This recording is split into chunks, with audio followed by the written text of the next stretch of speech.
they drop over it on the surface. It's a media kit thing to get people to watch the news. Gotcha. And then they never follow up. They don't go in deep. One person went in deep. Missouri's governor and the postal Did you want service. Kevin over there? What's up, Kevin? Right here? I think so. I think that's where he wants. All right. This is standard. That's Kevin's Oh, standard. that's his seat. That's his place. it. That's right. Yeah. So what did they do when they went deeper on it today? I'm gonna Well, need a. they didn't do that much follow-up, but they got one company out of business, but then they reemerge under a new name, new websites that are all ready to launch. They spend a lot on IT, a lot. Will you do a splitter for me? Yes, I will. I'm gonna have to. I got headphones if you want, or do you want to use your gold? Just yours are fine. Okay. Steal all the broken. I'm gonna have to find a chair though that's not. Oh, yes. It's the gross one there. Well, no, I'd rather have one with arms on it. Okay. Oh, come on, Kevin. Okay, well, you know. Jeez, Soft man. in your old age, you know, you gotta have little things, yeah. That's what we do to Mark before he gets in. We stick him with the short chair over here or something. Bad. You stuck them with the. I don't know if this will go up. I As may soon as he be sits down, he a knows low he got rabbit okey-doke. today. Yeah. It's down. Okay, we're up. What are you guys doing up here so early? Nobody before us. Because we Nobody's here can. yet? Because we can. Because you That's can't. exactly because we can. Yeah, normally, and so Ross is up here. Right. Caldera does it. From Caldera home. does it from home? Yeah. I was listening to him this morning. What was he talking, you know? Boulder. Yeah, they've got their gun thing. What's their gun thing? Well, just how intolerant the tolerant people of Boulder are, you know. But what did they change with guns? I don't know. Magazines and... Well, magazine school statewide. But there was another one they passed too. Just in Boulder, though? Yeah. Yeah. The assault rifles. Yeah. Assault rifle. You can't have them in Boulder? No. I thought that was illegal. What happens if you already have one? He's They can't got a fucking lawsuit. confiscate them. So he's got a lawsuit. It becomes a crime. Yeah. I don't think they can do that, though. So you're telling me Boulder could tell them, okay, you can't have a 22? No. You can't have a pocket knife for that. Well, they use I don't believe it. assault that's- weapon, which is a ubiquitous term. So if you get a disguise kit to make it look like a Hello Kitty gun, you should be okay. Hey, My point is, though, I don't think it's... Can Boulder say, okay, no more black people?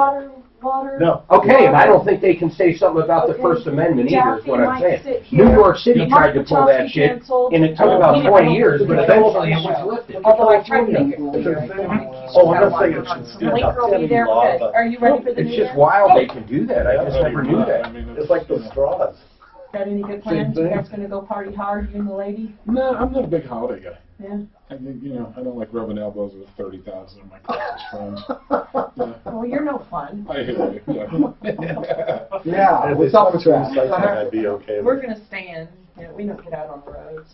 You see, for her, she's Japanese, and New Year is a big deal in Japan. Much bigger than like Christmas or any other holiday. Oh, so how's she putting up with you and you're not rubbing elbows? Well, no, it's not that. It's a family holiday. Oh, it's So there's traditions that you go through, some of which drive me crazy, because you can't have any dirty laundry in the house after midnight.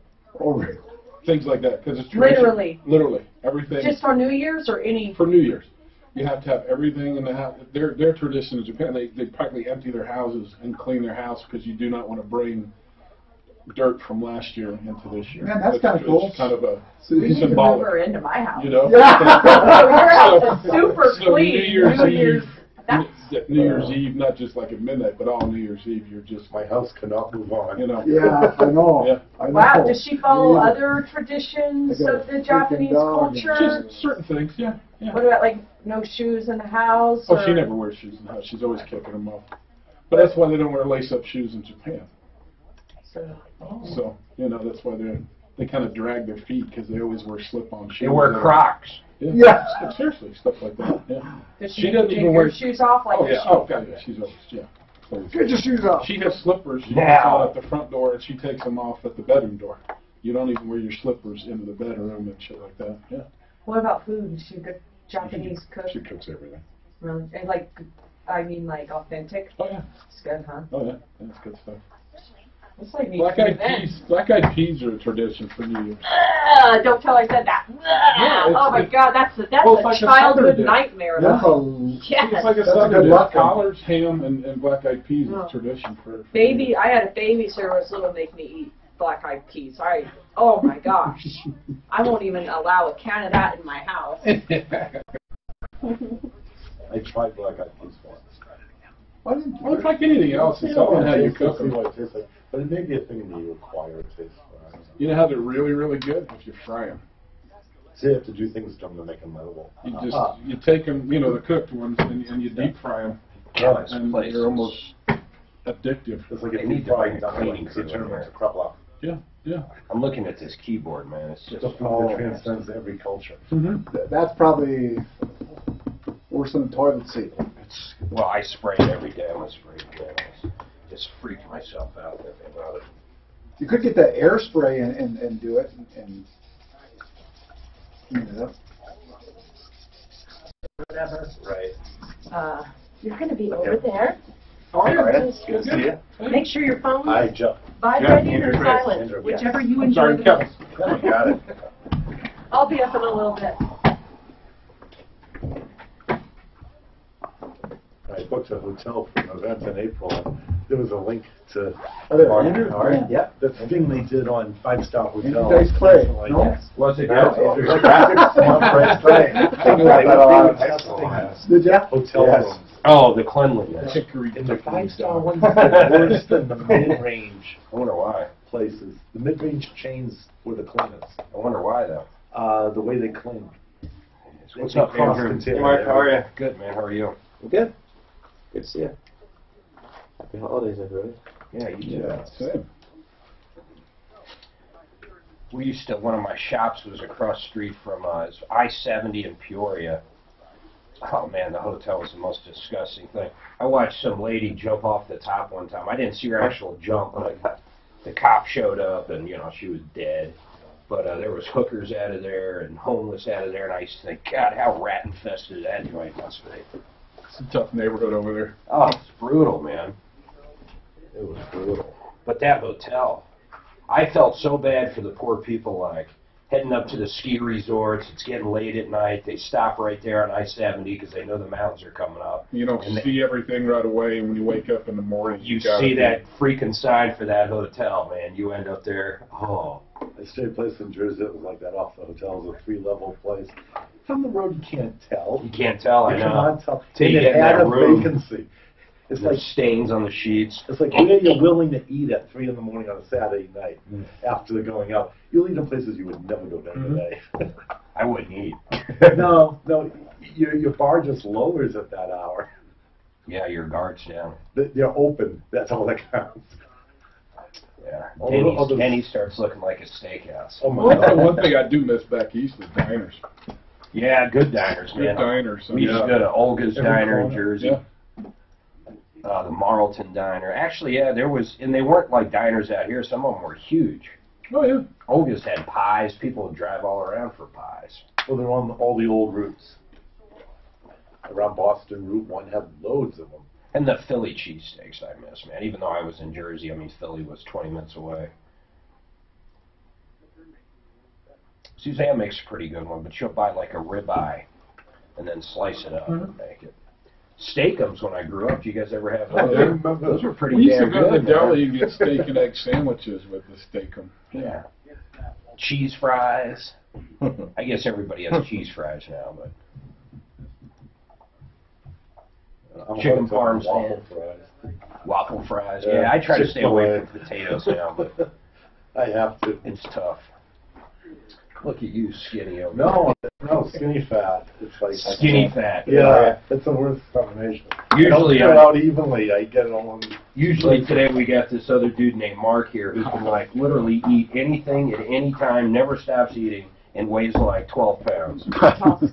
Pardon me real quick, He's do always you want to do on the him at prowl. 10:15 or He's 10:30? He's I just don't want to hold him Usually too at long. 30. No, he's got At a 30, you're eating. Well, I'm going to do him kind of no, in he's got a context. 15-year-old So, but have metabolism. him on by 10:15 or just put him on at the beginning of the show? What do you want me to do? Oh, yeah.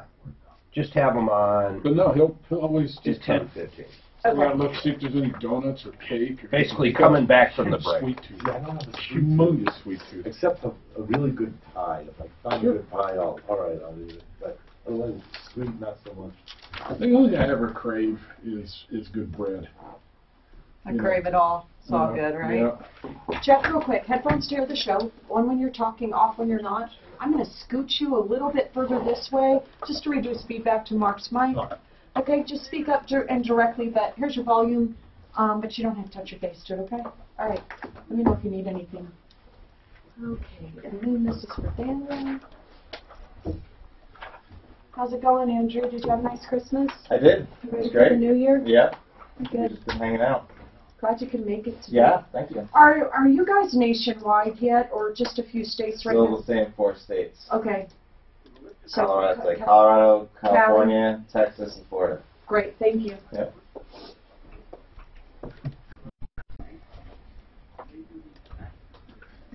Now, to list on Blinker, the car has to have license plates, is that right? Yeah. Yeah. You could probably do it through the VIN if you didn't have plates on it, but you do own it, or making payments on it.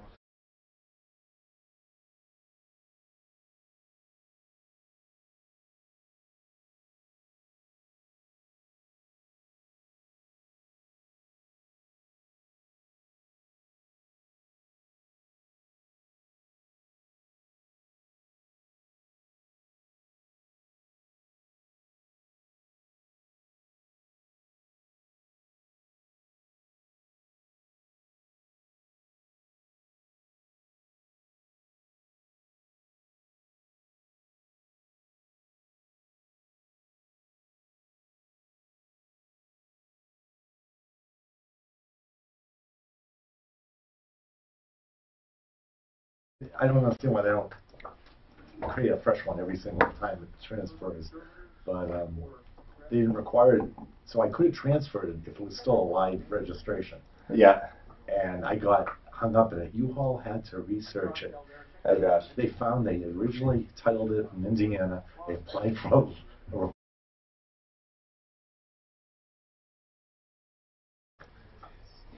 they're so good at their back office. It's a shame at the other end. They're not Right. great. Right. Totally. Make a reservation. There's no truck. Yeah.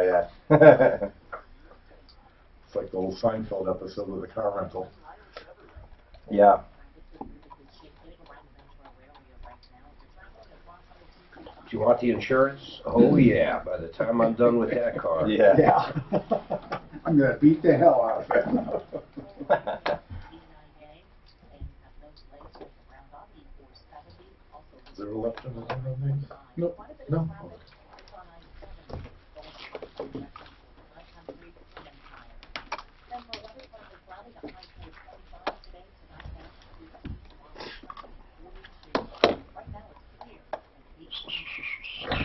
I don't know how you do a radio show when there's stuff coming in one ear, stuff going in the other. In the end, you have to understand what everyone's saying. There's a lot going on. Mark just fakes it. I found it interesting last time I was here 5 years ago. Oh, yeah. Yeah, I've been in for 5 years. Yeah. Oh, really? It's quite a multitasking. Yeah. Well, you're so far away though. It's not that far. I don't have People's help. Republic of Boulder. I have lack of help, so I can't leave. I'm trying to hire, and it's impossible to find somebody. Yeah, I know. My industry nationwide is having trouble finding people. I thought you could cut keys by a VIN number. I swear to God. How did the dealers do it? Well, the dealer for the brand they sell would run the VIN. That would give them the information to cut the physical part of the key, and then they'll do the program. Yeah. Or they just order. But why in the can't you key. do that? I do that. I don't buy VIN though. I don't need the VIN. Well, I guess what I'm... Okay. It's one way to do it. Okay. So if I can't, But do you're it, right, Mark. We used to I be able to call the dealer with a VIN and go. That's pick up all the I set of would... keys. I would call the Yep. dealer. Oh, that's not And allowed literally they anymore. It's would not bring allowed me a anymore, key. but I mean, before, when you had a relationship with a parts department, you could, and then they changed it to where you got to bring the registration Now you have with to do you. all They You want gotta- the owner there. And Yep. in the Yep. case of, I think, Toyota, there has to be a vehicle in the bay. How do these with an guys... RO. I've They seen them. spend on I've Toyota. seen them on video. They walk by. Yeah. They're in and driving off. How? How do Yeah. they do it? Because they're going to cars that have push-button start, ones that are easy to do a reset on with a blank remote. They're actually easier to steal, in many cases, depends on the year, make Than a model. physical key. Yeah, because the key is in overlap. Well, where do you buy that equipment? You steal it from someone legit, or you buy a pirated one from China online. Almost every scan tool, for every make a car, there's a knockoff of it. The trouble is the software is real old on the knockoffs, because all the new stuff, this software has been clamped down. And it's corrupted. A lot of times, if you try to use it to program something, you could corrupt and ruin your new module. Because the software is so old. It was real software, but someone else developed it, and someone stole it. So they make the tool, the adapters, the cables, the case, the kit, the whole damn thing, and they paste stolen software onto it. I saw one where they got into, it was either 60 Minutes or 2020, but they had a computer and they had a car in front of them, and they could go in and activate the brakes and all this shit on the car through whatever scan tool they had remotely. Well, Tell me that's not crazy. well, when They must have gotten to the CAM system. Yeah, they can. there's an easy way to do it. They probably plugged a thing into the OBD2 port that made it Wi-Fi or Bluetooth. That's not what they were saying. They were just saying they could do it to There certain were cars. some cars that Certain cars, though, you can access through the navigation. Yeah. You can access through the, like the OnStar, Or whatever, yeah. whatever Boy, system you have. Some are easier to get into than others. What a trip, man. Yeah. For the demonstration, though, they probably plugged a thing in. They call it the progressive hack. The thing that they give you to plug in to save money on your insurance. Save money on your insurance. It creates a Wi-Fi environment of sorts. Oh, right. It opens the whole thing up to the infotainment center. Once you're into one system, you can then get into all of them. Because the car is sending all the data to all its nodes. It's not sending specific data to the transmission. It's sending all the info to everything, and each thing just picks what it wants. And you had air gap protection until someone invented this thing with a Bluetooth capability in it, and then people started hacking stuff. You can sync your phone to somebody else's car. But you can only do as much stuff as a scan tool plugged into the OBD2 port could do. It allows you to get into actuations. But on different cars, it's a different amount of stuff. Well, So there gives was you everything. There was a guy that hacked his Tesla on the, I think it's 20 seconds. After that guy died on autopilot, I think a truck or the sun, something happened, and he died. But I think they locked it down to where it's 30 seconds now on autopilot or something along those lines. And the guy figured out how to turn that off by hacking it. And Tesla knew almost immediately when the car checked in at home That it was hacked. that it was hacked, and they voided his warranty instantly. Oh, wow. Jeez. It's something you'd never think of, but I Big guarantee in that Brother's watching. paperwork Yeah. it says that. Which is smart, though. You don't Well, especially since Yeah. if he crashes the car, they're going to Yeah. sue Tesla. Oh, yeah. We're Yeah. paying for their name. Yeah. That guy was selling, what was he selling last year we were amazed at, Dan? Which one? Tesla, Elon. Oh, the Snow throw, not well, snow no, throwers. that flamethrower. Flamethrower. Flamethrower, yeah. Yeah, And he had something else, like a skateboard or a surfboard or something. yeah, they have surfboard. Sold They have out a big like sport in gun too. day. I think you should shut this off. I don't know. So You know, the those government guys- subsidized Tesla so Yes. much that he can play Everything, in all other of the things, you know. businesses. Yeah, but a flamethrower. And it looked like such a joke. It looks cool, but I mean, there's no... But people not are gonna do stepping it. over each other trying to get one. It sold out in no time. Today's lawn darts. Yeah. That rock. I used to play lawn darts, man, with my Oh, yeah. cousin. Yeah. Till you hit somebody. Never hit anybody. Never even would have considered throwing it straight up in the air. Oh, look, yeah. I mean, I know. It just never hit any of our minds, and we were little kids. Yeah. We weren't when you're, idiots. You had when the you're a little kid, weren't all the toys metal and sharp and rusty? Yeah. Yeah. Darwinian Pretty common much, sense. yeah. I had a little battery-operated car when I was a tiny kid, man. You know, and that was all metal and nasty. You fall off the swing, you hit concrete at the post. There you go. Shoot, our freaking swing wasn't even cemented into the ground, so if you went high enough, the whole thing. The whole thing over. Yeah. The one at our school was a real beefy one, but it was set in this big concrete cares? And he's going, there's no rubbing noodles on the ground. How about tetherball? Did you guys play that? Yeah, That was a brutal sport if you played someone Full contact good. tetherball. Full Yeah, contact. You could smack someone up the head Who's that good. comedian, Black? He did a thing on that. You know, and we used to drink. We had this fancy ass setup for our artesian water, the garden hose. Yeah. You know, That's good. Anti this, anti-microbial that, and you know, you fall in the dirt, you just rub a little dirt on it and move on, and you know, he just kept going on and on. But the hose was the funny part. I like I remember that, drinking out of the hose outside. You never. Oh, yeah. Oh, yeah. It'd have a little rubber taste to it. Of course, yeah. You just, you know. Eddie Murphy Raw, he goes, he's talking about how all the kids would have a McDonald's hamburger, and his mom would always make a house burger and had like green onions and peppers out of it. And, you know, towards the end, he's like, shit, then you grow up and you want that house burger. You know? We went last week. We went to that new place, man. It's beautiful. The Gaylord Hotel, gorgeous, down by the airport. It's massive. Really? Oh, it's so big. 1,500 rooms. Had indoor water slides and stuff for kids. Wow. Indoor, outdoor heated pools. Indoor, outdoor hot tubs. The lazy river, I think, is like a mile long, but it was closed because it's not heated. It's outside. 4 or 5 restaurants. By the airport out there? Right there. It's mad. You've seen it. I mean, you can't miss it. It's so big. Yeah. What else do they have that was cool? The steakhouse. Oh, check this out. Sports bar. 75-foot TV. Second largest in the country. Number 1 is Dallas Stadium, whatever it's called. Yeah. That's the largest. Yeah. This thing is like, so in the middle one, and I think it's LED. It's not like a projector. I don't think so. In fact, I'm almost positive it's not, or else it wouldn't be the largest, or the second largest. So in the middle, they have the big game on, which has got to be, you know, 40 square feet. And then on each side, they had, like, you know, 4 other games going on Sunday.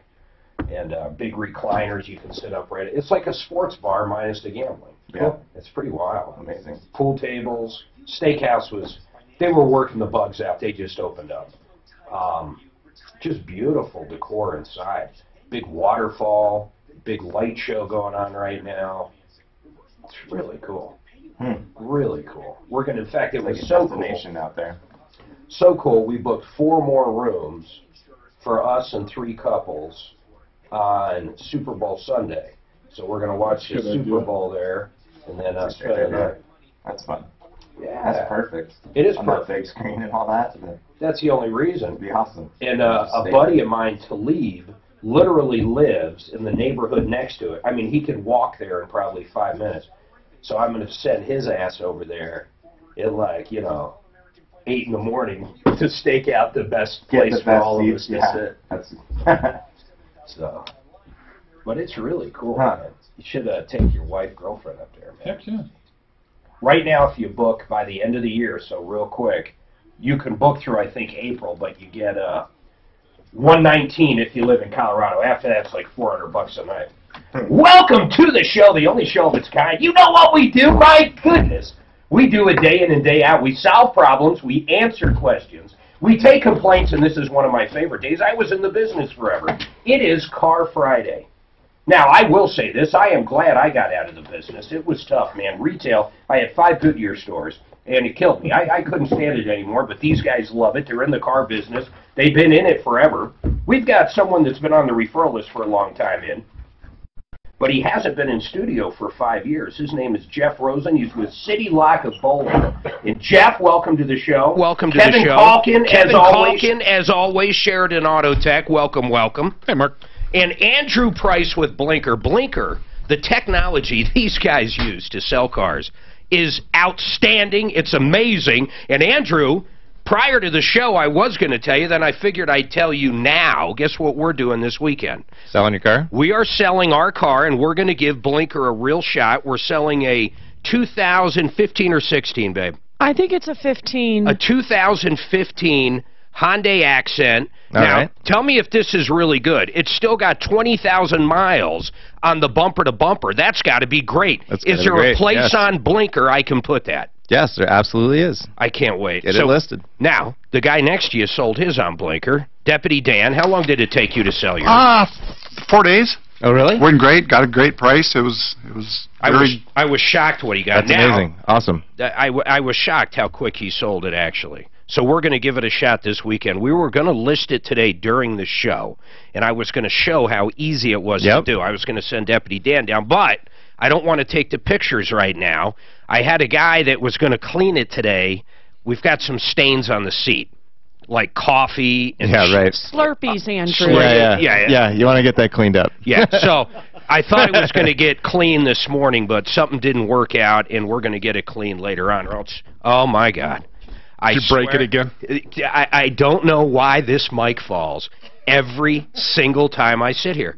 I watch Tom sit here day in and day out, and I've seen it fall twice. You know what I think? I think they know I'm doing the show, and the people in the afternoon unscrew it. That's the only thing that makes sense. Yeah, because it can't be you. Maybe Ross, but he was... Yeah. Of course he can't be me. All right, so listen, here's what we do. We get directly involved in your life. In fact, we've got some updates from the past couple days that are great we're going to get into.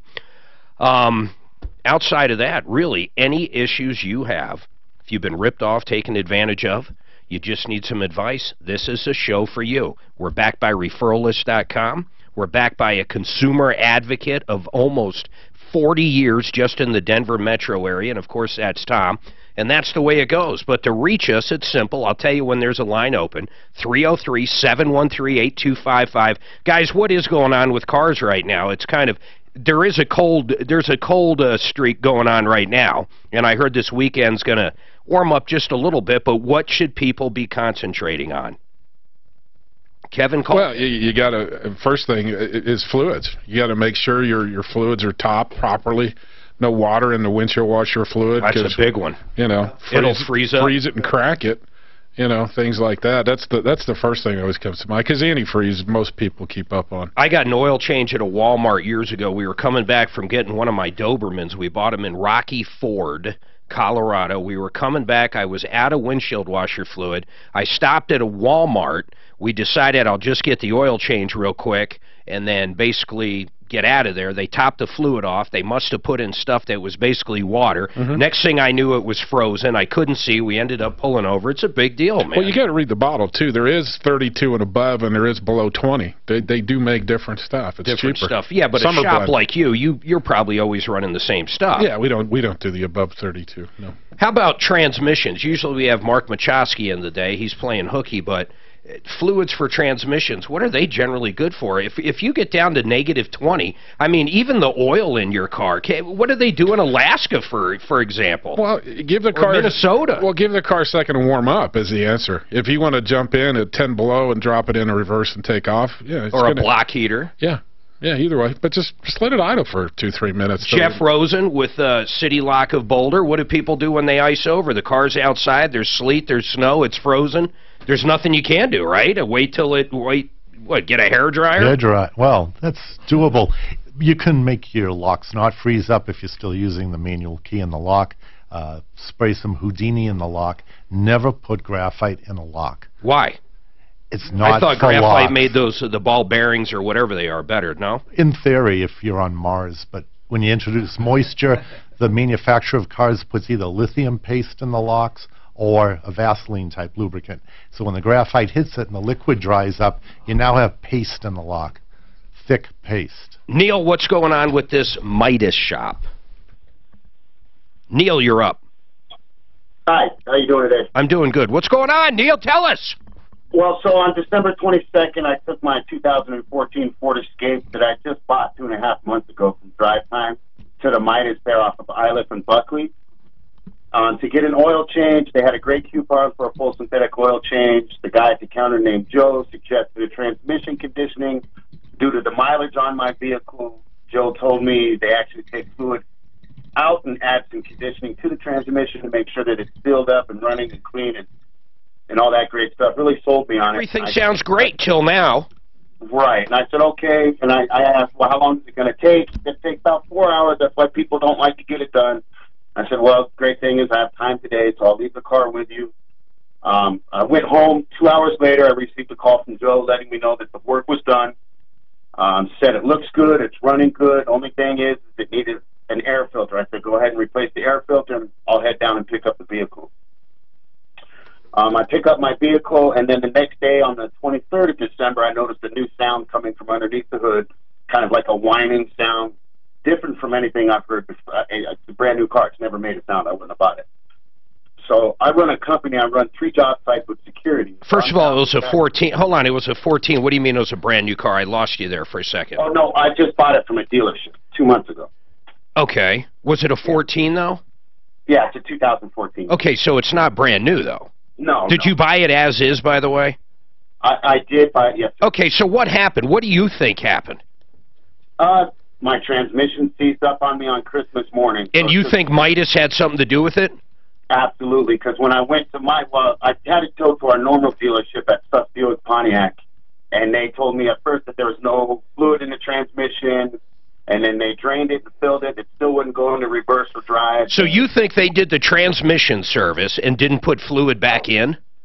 Well, yeah, and when my wife went down to Midas to speak with Joe, he blatantly told us that they didn't do the work, that they couldn't do the work, but still sold it to me. Wait a minute. Hold on. I'm totally lost, and forgive me, I was fixing my mic. Kevin, please tell me what this guy's saying. He's saying that Midas caused an issue with his transmission by not putting fluid in it, but then they're lying, saying they never did the service. So did they charge you for the transmission service? Yes. Yes, sir. But then when you went back and said, hey, my transmission went out, there was no fluid in it, they said, well, strange enough, we actually didn't do the service even though we charged you for it accidentally. With a smile on his face. Oh, my God. Whatever information I needed. So where does he leave it now? What Midas shop is this? Which one? I live in Buckley in Aurora. I want to see your invoice. Do you have a copy? Can you send me a picture of your invoice that says they did a transmission service with the mileage? Yeah, absolutely. And then when we talk to them, you're telling me when Deputy Dan calls, what they're going to say is, well, we accidentally charged him for it, but we never did the service. Yep. That's exactly what they How many me. miles after you left did it go? How convenient is this? I don't even know what's more stupid. The fact they charged them and ripped them off for not doing it, or the fact they might have done it and did it wrong and destroyed it. I find it hard to believe they're that big idiots. Honest to God, I find it hard to believe, so I want to see that invoice. Yes, sir. How long is it going to take you to get it to me? Where would you like me to send it? Email? I'm going to put, no, I want you to text it. Hold on, Suzanne will take care of it. I've got to see it. I find this astonishing. They've actually got the best of both worlds here, because they can say we don't owe you a transmission, and whoops, we accidentally charged you. Let's refund. They got it. If it's an invoice, though, it's an invoice. I mean, that's a contract. Yeah, but I still don't know what's worse. Lying or cheating, which is... Lying, cheating, or being stupid. I'm not sure.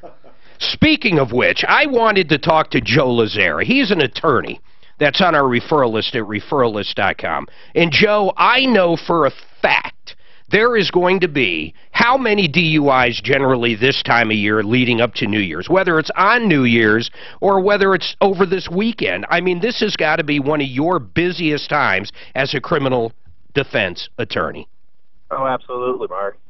With the Christmas holidays, the Christmas parties, and then you have New Year's this weekend, it's going to be crazy. The phone's ringing off the hook, and people just need to be prepared and, have a plan before they go out and drink and drive. That's it. And it doesn't matter how much we tell them not to do it. You're going to have calls. And I'll be straight with people. When you do get in trouble, you call Joe. I don't know what else to say, but I want to bring some information out. Good, bad, or indifferent, real information. If someone's leaving a party and they had a couple beers and they get pulled over, or they're at a roadside checkpoint or whatever, for whatever reason they're interacting with a police officer, and the police officer says, have you been drinking? Now, let's say you only had 1 beer or 2 beers. Do you acknowledge that and say, yes, I had a couple beers? And if so, does that mean they can search your car? Give us a skinny on how to handle a situation. Well, you got to remember, anything you say can and will be used against you. That's number one. Period. When they're asking you questions, have you been drinking? Once you admit that you have, that opens the door to further investigation. So even if you said, okay, so I'm going to go a little further here. Let's say someone in your car has a joint, and you say, hey, yes, I did have one beer. Does that give them permission to search the car at that point? And I realize weed is now legal, so that might be a bad example. But once you say you've been drinking, I only had one beer, I only had 2 beers, or whatever it was, couldn't that open up them searching the entire car? So the only time they're allowed to search your car is 1, with consent. Yep. 2, if they arrested you and they're towing the vehicle, so they're going to do an inventory search. Got it. Or 3, they go get a warrant. Okay. Okay. So it's really up to you. I mean, if someone, I guess what I'm trying to figure out is, do you acknowledge you had a couple beers? Does that open you up to roadside and everything else? I don't know. If you're under the limit, I guess it just simply won't matter. But a lot of people might have 3 beers and truly think they're under the limit and get popped. Well, and what you got to remember, in Colorado, the legal limit for DWAI is a .05. That's 1 to 2 drinks for most people. That's 1 to 2 drinks. People, listen to this guy. So if you do get in trouble, and I know people are going to be there, Joe, any other advice besides, of course, simply don't drink and drive? Call an Uber. Call somebody else. It's so much cheaper. Plan ahead, because if you don't plan ahead, you're going to make a mistake. But if you do get in trouble, feel free to call us. Call an attorney. You need advice right away.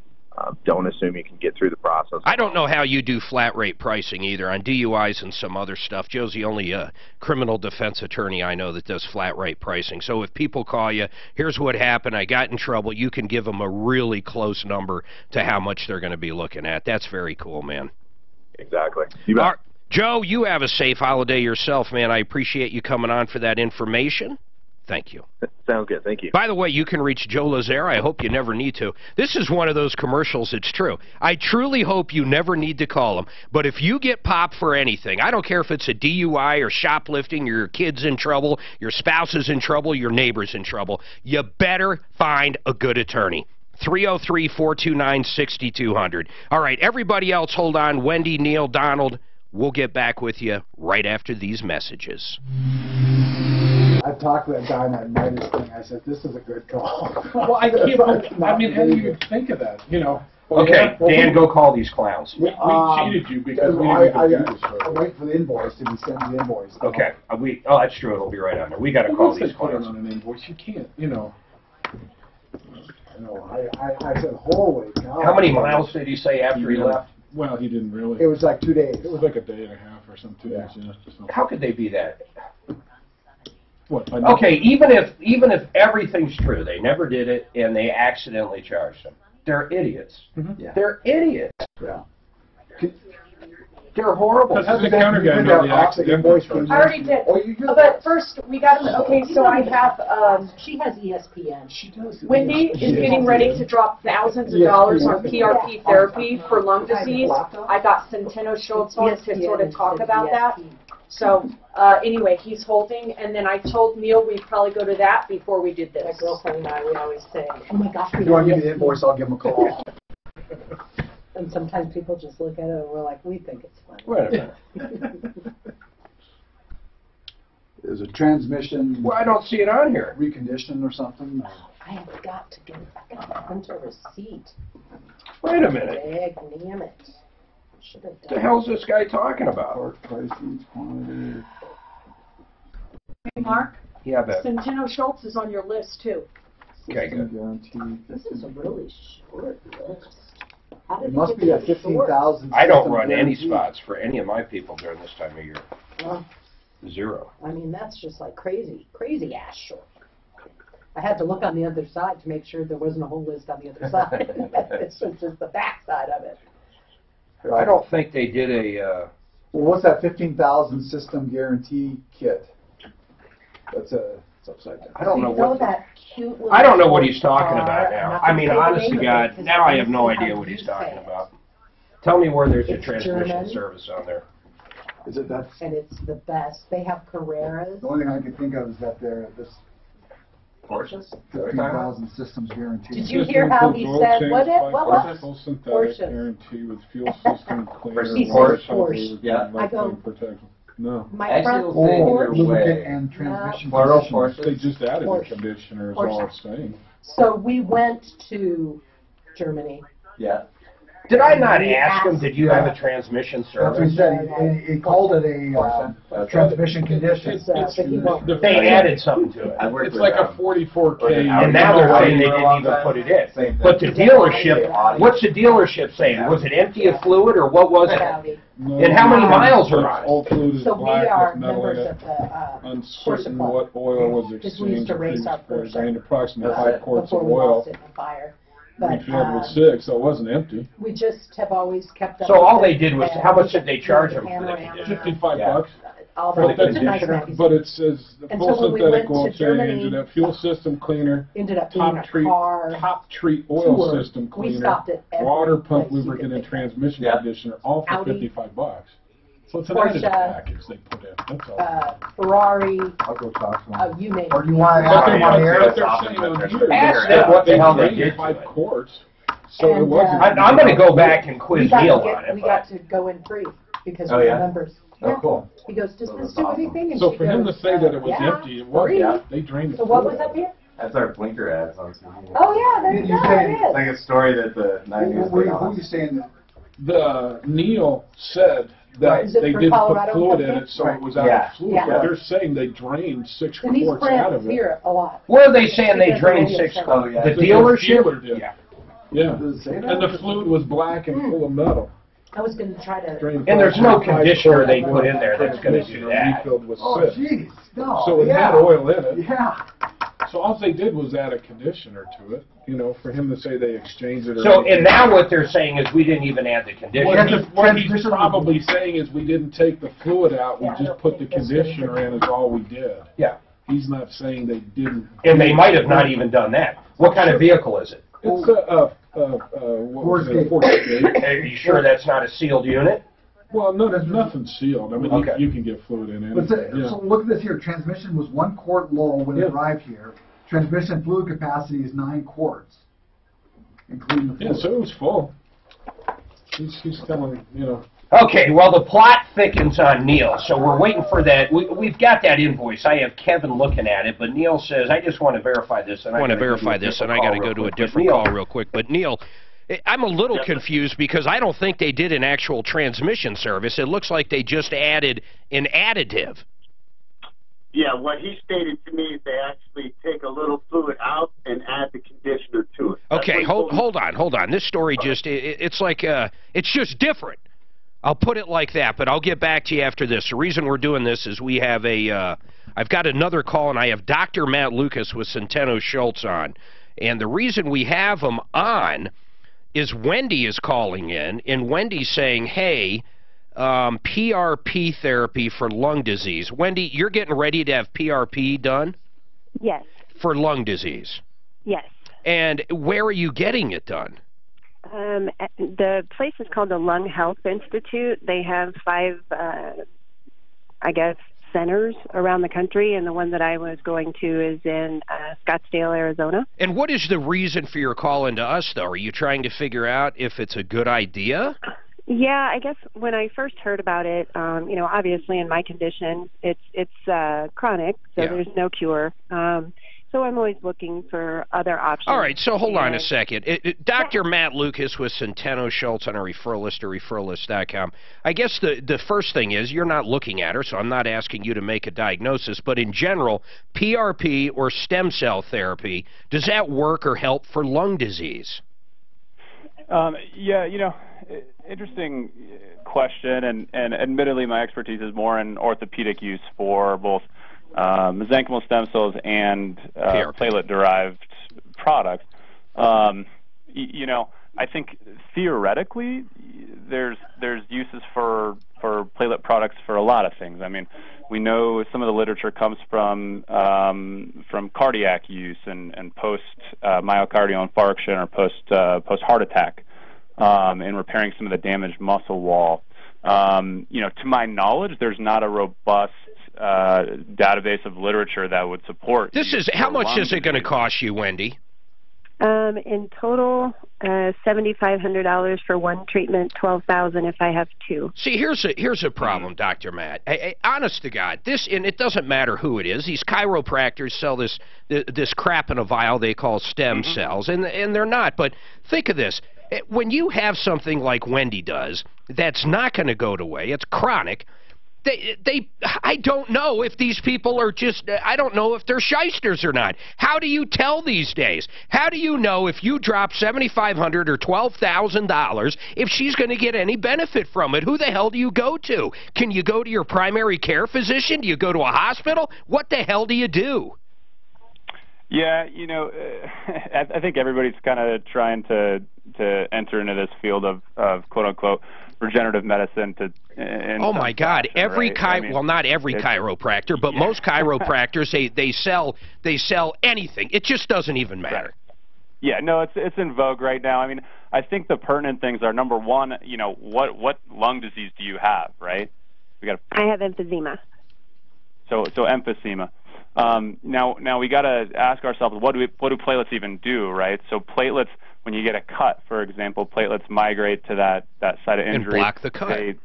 And they clot, right? Yeah. So you're putting, you know, and I don't know what exactly they're using, but a lot of times we'll concentrate platelets for orthopedic purposes, so you have a high number of platelets. Well, platelets clot, right? And you're injecting platelets into your bloodstream. Number one, your blood already has platelets in it. Okay, so if you have some sort of lung disease, you can rest assured that in your microvasculature in your lungs, there's platelets there. They're, you know, doing what they normally do. So the efficacy or the reasoning behind injecting highly concentrated platelets into the blood, which then circulates through the lungs, it doesn't make any conceptual sense to me. To me, if you inject a highly concentrated platelet product into the intravenous, you'd also put yourself at risk for a clot in the lungs, a pulmonary embolus. See, this is where I come down to, though. I don't know what to do on this stuff. And once again, it doesn't matter what clinic. You've got people out there that, you know, their knees are horrible, or you've got people out there that have very, very serious problems like Wendy does. And some of these companies out there, it fixes everything. Oh, PRP or stem cells, oh, it doesn't matter. Bone on bone, it'll fix it. Your ear could be missing. It'll grow back. It doesn't matter. It's the most incredible thing. So who should she talk to? She's calling right now to this show, Dr. Matt, because of this. She wants to know, should I drop $7,500? Who should I go to? Who should I ask? And I don't have an answer for her. Yeah, I mean, at the end of the day, you have to ask, you know, appropriate questions. And one thing that we always encourage our patients to do here at Centeno Schultz Clinic is, you know, number one, is this person an MD or a DO? Hey, that's a great. Wendy, are these people doctors? Who are they? From my understanding, what I've been told is yes, they are medical doctors. Well, to your understanding, I mean, that's a very straightforward question you got to ask. Oh my God, are you an MD? Yes, they told me they were, but there again, you know, they told me a lot of things. So, see, I can already tell you think you're getting hoodwinked. I can tell in your own voice. I mean, and I didn't at first, so I kind of dove in. I talked to people that had had the treatment, and they said, you know, I think I did anyway. And again, you know, yeah, but what did they have? Did they have lung disease, or did they have other issues? Yes, these were specific people who suffer from emphysema who have, according to the Lung Health Institute and them. You know what? Here's what I'd like to do. Treatment. Wendy, let's do this. I want you to send us what information you have on it. I will do some research over the weekend, and then let's reconvene, and I'll get with Dr. Matt or Centeno and Schultz and see what they think. I mean, Dr. Matt, does that sound okay?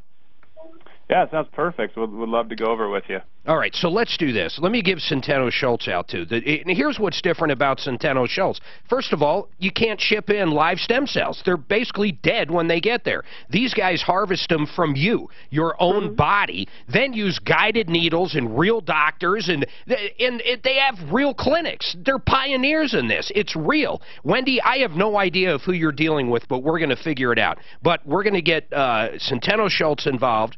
And by the way, if you do want, how do you guys generally do it? If someone comes in with knees and shoulders, Dr. Matt, you'll pretty much basically do a free consultation and figure out whether or not, you know, either PRP or real stem cells is going to work, right? Yeah, I mean, the easiest way is just to call our main line. Got it. We can put you to the call center, and we'll all be willing to do, you know, free, brief phone reviews. Sure. If it's something, and we'll shoot you straight. We'll tell you if it's something that we can treat or not. That's what I like. They're honest. Yeah, the majority of orthopedic conditions, you know, we can do something for. Now, whether it's a slam dunk, like we talked about, we're not growing people new knees, we're not growing people new joints, but you know, it's a reasonable alternative, and we think the best alternative to prolonging the need for surgery and to avoiding surgery in the first place. So yeah, all right, let's do this. Review. So anybody that wants any information from Centeno Schultz on a referralist, referralist.com, 303-963-9201. Wendy, I'm going to put you on hold. I want all the information we have. We're going to get it over to Dr. Matt, and we're going to reconvene next week, all right? That sounds great, Dan. And don't spend any money till then. You didn't sign any contracts or anything, did you? No, there's no contract, but I'm already out non-refundable $500, but that's a lot better than $7,500. Yeah, and it's funny because you're starting to wonder. Okay, you guys hold on, Suzanne. Let's get her info. That sucks, man. When you're in a chronic condition, you'll do anything. I mean, you will. Imagine if it was your child, and you know he's got a pretty big issue, and these guys are telling you, a little PRP, he'll be fine. It's only $12,000.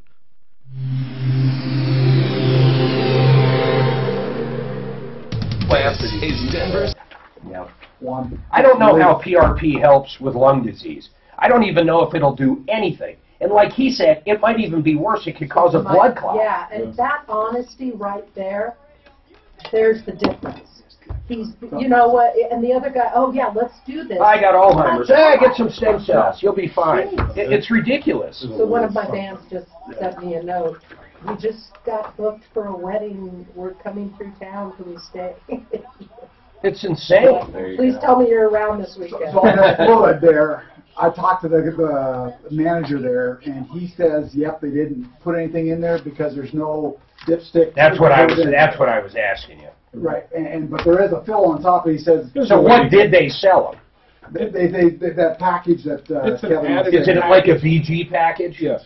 Fuel, cooling system, transmission. So they did the other stuff, Dan? They just didn't do the transmission. Right, and he said they didn't tell them when they got there that they couldn't do the. But as far as them draining its transmission and then not refilling it, they would have taken out a half a quart almost so that it wouldn't overfill. That's what he was trying to explain. And then Tom, I thought, said he waited too long. Enough fluid out to get that in and still get full. He bought a You think they drained it? No. This guy right here. So they didn't drain shit. They didn't add shit. They didn't add shit. But they probably did the three-part. He's here and the fluid's black, full of metal, garbage. Training was junk when he bought it. How many this miles is the rims thing. Yeah, so do we want to put that back on the air right now? He sent me 96. paperwork, he sent me pictures. You buy it from those by your bigger. Tom was like, why'd you wait so long to call Right, us? right. That was like. Because he bought it in January. Right. Babe, is my screen not updating or Ford's just not there? It's not there for a reason. I'm talking to Dan about it now. I can't remember what Tom said on There's that nothing stuff. I You know, just what did he to said, cause hey, the it's too long, or. I thought he said, in my you know opinion. what, we'll just let Mark have his way with it. So, we'll just redo the call. Back when, I'll see if I. He called, I thought it was Yeah, it's a little last bit Friday. Better than some, but yeah. Can you- Oh. 12:20, maybe it wasn't a Friday. It's possible that it wasn't. His name was Delbert. Right. 12:20, when was Friday? He said last week though, and I know the call came in recent. This guy, I mean, basically, he needs a transmission. No He matter how needed we a look at it. transmission when he bought the car. Well, he said it ran good. I mean, Well, they all run good. right. You're right. Everything's good until it's broken. Yeah. But to have the fluid black and full of metal, I mean, there's nothing, you know. That was Centeno's spot. Check the car out in the first place and Yeah. pick up on all that. Well, it's tough without dipsticks on the cars. I love when that happens, man. We get a call and boom. But I mean, That doesn't happen. Okay, well, we'll just restart the call. You can't look at it. You gotta Oh. you know. And then you plug. You guys close Monday? The oil. I know. We are, I think, closed actually on Tuesday. Is title companies open now? But Kevin, No, but we'll he process said there was titles. no oil. He told me there was no oil. Because I have a loan on the one I'm selling. Of course, in Colorado, you don't hold the title. What does it ask for? Just the loan info? Yeah, I'll ask for your loan. And then you guys reach out and talk to them, whatever. Yep. Now, what is that Yep. black? And then we'll FedEx you a. I'll ask this stuff right here. So Yeah. I can answer it now. Cool. Usually it's like a. Because those are the questions that just dawned on me. If I had the title, it'd be easy. I'm sure you just take a picture of the title. Yes, you send that in. We Then you guys we check put it eyes through on DMV. it. This is a fair. Verify it. How many miles? 100,000. That's not bad, is it? No, it's Just been used road hard. Yeah. Rode hard and driven wet or something like that. Rode hard, put up wet. Kevin knows those. How dare you? How dare you? How dare you? There's a lady present. Yeah. I'm sitting really low though. You can't see her. I can't get the stairs going. I stole it from the other room. Yeah. How about that, Kevin Way Spacey? off. Holy That was shit. the weirdest thing. What? Did they He use is the in video? so much trouble, Oh, man. yeah, Dude, he's facing like, Yeah, he's done. he's facing time, Yeah, bro. was he a kid? Apparently, he like molested a there's a video. 16-year-old. Was it I after thought he it got And the kid sent video to his girlfriend on like Snapchat. But I thought Snapchat, this shit gets deleted, so I don't understand Well, that. somebody could, while it's still up there, they could have downloaded They it. could have snapped Yeah, the chat. they could have They snapped could it. have. They could do a screenshot and save it. They could have chatted the snap. I don't trust this Snapchat crap. Somebody could have done it.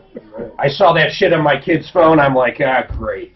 Yeah. So that guy will be Disneyland for life. Hey, listen. That's exactly right. Listen, it's going to be a horrible half hour, but then after that, it's Disneyland. That's what Macaulay Culkin's mother told him when he was going over to Michael Jackson's for the night. What was it called? Graceland? Or no, Wonderland? Yeah. But that's what's her name said on her. Was that comedian? All right, 303-713-8255. That's the only number you need, 303 Martino. Let's go back to Neil in this Midas shop. So here's the skinny on it. This guy goes to Midas, and I've got the invoice here. It looks like he goes there on 12/22. So he just went there. And he went there at 3:30. Here's what they did. They did an oil filter. They did a Valvoline full synthetic oil change, or that's the oil at least, and a 15K system guarantee kit. Now, I'm going to bring Neil back up, but we're trying to decipher this, and we'll ask him the proper questions. To me, it looks like what he bought, Kevin, and give me your opinion, was an oil change, a full synthetic oil change, and some kind of kit that includes maybe a fuel additive, maybe a transmission additive, maybe an oil additive. Exactly. Okay, so now let's go back here. Neil, would you agree that's what you purchased? Yes, sir. Then what happened is, how many miles until you end up getting it towed to Shortline? I would 45, maybe 50. So 45, 50 miles later, you're heading over to Shortline on a tow truck. Is that correct? Yes, sir. I want to look at this mileage real quick because that might, honest to God, Kevin, that might change my mind a little on this thing. If it's truly here, I'm going to have you look at it while I'm talking to him. I want to know the difference in and out mileage here if you can find it. Neil, here's the issue. When you go back and say, hey, I need a transmission now, you guys just did an additive into my transmission. Are you thinking the additive caused the transmission to go out? I think that, and so does the guy at Big O Tire, where my vehicle is now, is where the dealership I bought it from told me to take it so they can do a diagnosis on it. But yeah, I would say they took, in order to check a transmission, it's got to be running. My guess is they ran it, unplugged it to see the fluid come out, added some kind of damn conditioner or something to it, sealed it up, sold it to me. It broke down. I came back and they told me they didn't do it, and they just sold it. Okay, so devil's advocate. I want to see if I can punch holes in this before we really get serious here. What was the mileage, Kevin, in and out? About 140. So 140 miles later. Now, on the invoice from, what is it, Phil Long? Who or Shortline. Shortline. So from the invoice on Shortline, what does it say as far as how much fluid was in it? Well, it was a quart low. So it was 1 quart low. Yeah. And it had metal all over the place. Fluid was black and bad condition. And how they tell that generally is they drop the pan. Well, in this particular case, they drained it. Oh, so they drained it and literally They drained it and refilled it, trying to see if that would help it. And it didn't. No. They basically said on there it needs a transmission. Yep. So 1 quart low, I don't think that's going to cause the issue. Typically not. Not in 140 miles. No, typically. And then is there any additive they could have added, as long as it was somewhat proper, that would have caused this? I can't imagine. I can't imagine it. I can't imagine either. So the problem is, in 100, are you saying when you brought it in, it had absolutely no transmission problems? No, there was nothing. I've had my vehicle 2.5 months. There's been nothing. I drive it, like I said, I run 3 job sites downtown, and run 3 employees, but I check on all night long. And I wonder if we should ask, here's what I want to do. I'm going to put you, I really do want to dive into this. Neil, hold on. I'm going to put you back on hold. Suzanne, see if we can get Machowski to come on. If he's not there, get Jeff Vick to come on. I want to ask him particularly about this vehicle in the transmission. There's 96,000 miles on it. Is this one of the vehicles that, I mean, Kevin, do you know? I mean, honestly, we're going to ask them, you know, the average lifespan of this, but it seems a little premature at 96. I would say, yeah, because most of them 120, 140 typically. And 140 miles after this other company, Midas, says they did do something. Now, it's even stranger because if you're just joining us, the other part to this mystery is when Neil goes back in and says, hey, it's been 140 miles. You guys just did something to my transmission. I need a brand new transmission. Now I had no problems before I came here. They said, well, we actually didn't do anything to your transmission. We didn't add the fluid that we said we did. And because that vehicle doesn't have a dipstick, I tend to believe they probably didn't. They should have told the guy that. They should have, absolutely. So they might have literally done nothing to this vehicle. Deputy Dan, and that's what the manager said. He should have told them when they got there that they couldn't put in the transmission reconditioner. Just on a gut feeling, what do you think, Dan, when you talk to the guy? He knew about it and stuff, and he seemed fairly straightforward, but I mean, I don't know the guy. Well, of course not. But it's funny how we should have told him. It seems very convenient to, but 140 miles later. That's what the fluid being black and full of metal. I mean, that can't happen in 140 miles either. No. You're absolutely right. Yeah. That probably took thousands and thousands of miles. There was issues there before. So you think it's just from the evidence we know now, just purely coincidence? Yes. Okay. I kind of lean that way too, but I would like either Mark or Jeff Vick. Let's see what they think. 303-713-8255. Meanwhile, Scott, what's going on? Long story, try to shorten it up. Company hired to do a sewer repair, estimate $75.50. Was it a belly? Tell me about it, though. What were they going to do? They had to dig up, and it had roots growing through it. There was a big belly in it. What were they doing? My expert said, don't fix it. City inspector said it's working fine. Their experts, the buyer's expert, we're selling the house, said there was 2 bellies in it that definitely needed to be fixed, or it would cause problems later. So the bellies were about 10, 20 Okay, feet. Scott, hold on here. So they basically have a inspector. You're the seller, right? Yep. So you're the seller. The buyer brings in an inspection. They actually hire someone to scope it. In the scope, there's 2 bellies. Did you see the scope? Yep. Your guys say it's no big deal, though. Those bellies aren't so bad. Correct. Okay, we'll find someone else to buy your house if that's true. I mean, the weird part is it's in a strange thing because when we talk about disclosure now, you've actually got a plumbing company saying it's an issue. Now, who said it wasn't an issue? The city inspector? The city inspector plus 2 of my experts. And what did they do? Look at the actual video, or did they do their own video? They looked at the first video, then we had another one done after flushing it, and again, the city inspector and my expert said it's not worth fixing, it's properly functioning. Last minute, their people come in with their expert and say it has to be done, or else he's going to back up and it could crack and a bunch of stuff. So yeah, but okay, first of all, you don't have to sell it to these people. So what's your question? Ask the question. Okay, so it's too late. We hired their people to do the job. Their people came in and were incompetent. They gave us a bid of $75.50. Who is it? Now they're trying to charge us $17,000, saying that this and that happened. Who is it? Stars Plumbing. So Stars Plumbing, they gave you the initial bid of $7,500. Yep. Why are they saying there's a $10,000 difference? Because they said that they had to flow fill the whole thing because it kept caving in on them. And actually, come to find out, the city inspector told them they'd have to flow fill the whole thing before they gave us the bid. They chose not to put that in the bid. I think they're scamming me. What does it say on the bid as far as changing it? I mean, does it say this can change? I bet it does, doesn't it? It does, but there's a reasonable change to be expected, but I wouldn't expect that even a judge would go from $7,500 to $17,000. What's the yard look like now? I mean, you're in a whole different circumstance too. Is it done? Yeah, it's done so that it was all in the street. It was all in the cul-de-sac and the asphalt, so that's why the city inspector was so involved. It was all on the city street, nothing on the property. This sucks. This really sucks. What I would like to know, it doesn't even matter. I was going to say, let's call Plumline. They do their own excavation. They do everything. They don't sub anything out.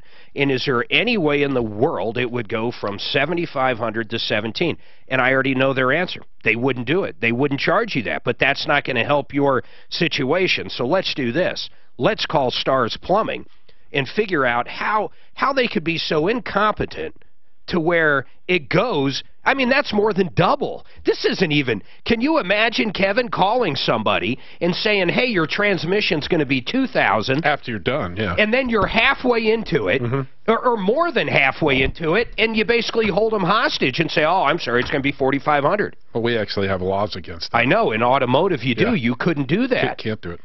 I do want to get Plumline on. Suzanne, hold tight, Scott. So we've got a couple things. Did you pay these guys already? We refused. We held it in title, and now we're holding the money until we go to court, I guess. Okay, so you are going to close with these other people. The money is going to be held in... Closed. I'm sorry? Yeah, it's closed, and the money has been held in title, in escrow. Okay, so it's sitting in escrow pending the lawsuit, $17,500 or whatever it is. Right. Okay, well, that's good. So at least it's done and over. Hold on for a second. I kind of like where you're sitting, actually. I think it's a little better. So here's what I want to do. Deputy Daff. Actually, yeah, Deputy Daff. Let's try to see what Stars has to say about it. It's Stars Plumbing, I believe, S-T-A-R-Z. And then the other thing, Suzanne, if you would be so kind, I don't want to actually talk to, well, maybe Bob Logan, but I really want to talk to his expert that does excavation and replaces sewer lines, whoever that would be, the manager in charge of that division. If we can track those people down, that'd be great. Meantime, something serious, the Raleigh House, this time of year, you might know people suffering from addiction. You might know people that were doing great, and then this time of year comes, and whether it's financial problems or family problems, all of a sudden they're slipping back into those old ways, and you don't know how to talk to them. Tom and I came up with this number with the Raleigh House, how to talk to an addict. If you have maybe one of your kids, maybe your spouse, maybe your neighbors, maybe your parents, anybody, maybe a sibling that struggles with addiction, this time of year can be horrible. You need to learn how to talk to them. And the Raleigh House came up with this phone number I'm going to give you. By the way, these guys are great. They're local here in town. They got numerous facilities that you can live in. They also have some outpatient stuff, but they do true help. They actually do blood work, nutrition, the supplements. They go over the entire behavioral aspect, individual therapy, group therapy, environmental therapy. They have individual treatment plans, and once again, it's real treatment, it's medical-based, it's the Raleigh House. But more important, if someone, one of your loved ones, you want to learn how to communicate with them so they get help, 720-893-5559. 720-893-5559, theraleighouse.com. This report is sponsored by Lowe's. Traffic getting through. Mark wanted Scott to do it. Is Scott in the gang? Scott's very smart. I don't think he turns the wrench. I think he used to. But let me tell you, you work a front counter long enough, theoretically you can fix anything. Although when you actually try, it's a little harder. Yeah. No. I get the idea. I understand, here's the alternator, here's the bolts, but if I can't get this one bolt off, all of a sudden I'm stuck. I don't have the breaker bar. I don't have the right tools. I've never done it. I think there's a lot of people that work front counters or service managers that were techs for a little bit, or maybe even just GSs. They were just better at the sales part, that in theory can explain it, but it's still a lot different than doing it. You almost don't want a tech at the front counter because they try to solve everybody's problem. They're too rough. Right. I can see that. Well, no, there's that. There's some guys are back counter guys anyway. For a reason. Yeah, but other guys, instead of getting the cart in so you can do what you're They're going to tell them what they're going to try to Right. do this, try this, Hey, try to be the hero. That's a great. Have you checked the code? Well, AutoZone will do that. Smack them around. Because, I mean, the idea is to get the car in and perform service, you know. So if you're constantly going out the front door, yeah, look right there. Try to come back if that doesn't work. This whole Midas thing changed so much. These kind of problems drive me insane. Well, the guy came on and basically said he did a full service, Midas. Yeah. Well, not only that, he said there was no oil. He told me there was no oil. He said that on the air, too, which is 100% wrong. Yeah. Well, you know what? But I mean, this is what I always. And then where did he say he brought it? Big O. Big O. Big O That's is where the dealer had recommended it. The dealer recommended Big O. Now, for transmission. why? Yeah, I don't know. Yeah, this would have been a perfect one for budget A1. Yeah. Tear apart. Actually, no, I don't book that either today. Or even if he's over in that end of town, Jeff, or anybody over there. Sure. Yeah. But budget A1 has a thing where they'll do it for free. They'll drop it. And Yeah. Well, it needs training. There's no doubt. There's It's not no getting doubt. training. It's no tear down. They said they'll beat anybody by 10%, though. Here's 6,200. That's what Big O's. Here's a problem. That's what short line quoted. Okay. But why do you get a short line with a Ford? Hey, tell Scott I'm going to ask him how much that transmission is going to be roughly No, you bought it at drive time. to replace. You take good notes. And then the Ford dealer's right next to short line. That he maybe turned in the wrong place. I mean, if you're going to go to the dealer, you should go to your manufacturer. Huh? How much did he pay the dealer? Does it say? $200. 185.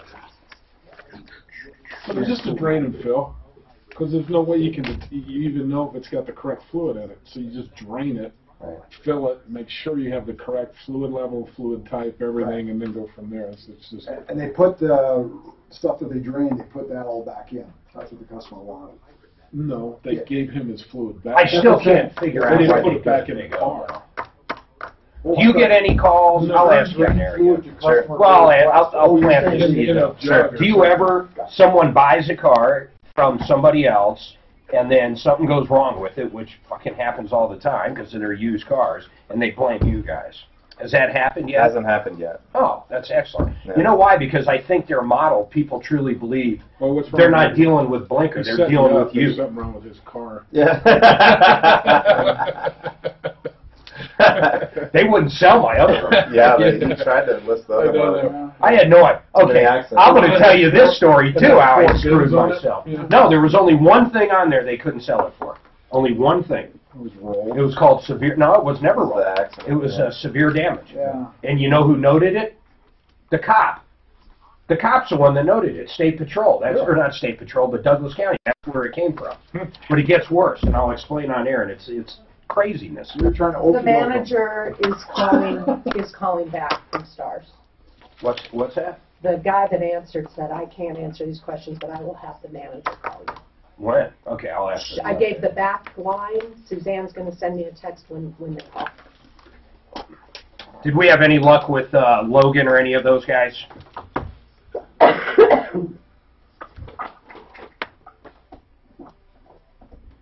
I got to go back to, hold on. All right, we got a ton going on here. Daphne, you talked to Stars Plumbing. Scott called in, said, hey, they gave me a quote for $7,500.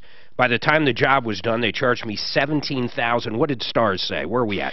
I guess we're waiting for Irene, the manager, to give me a call back.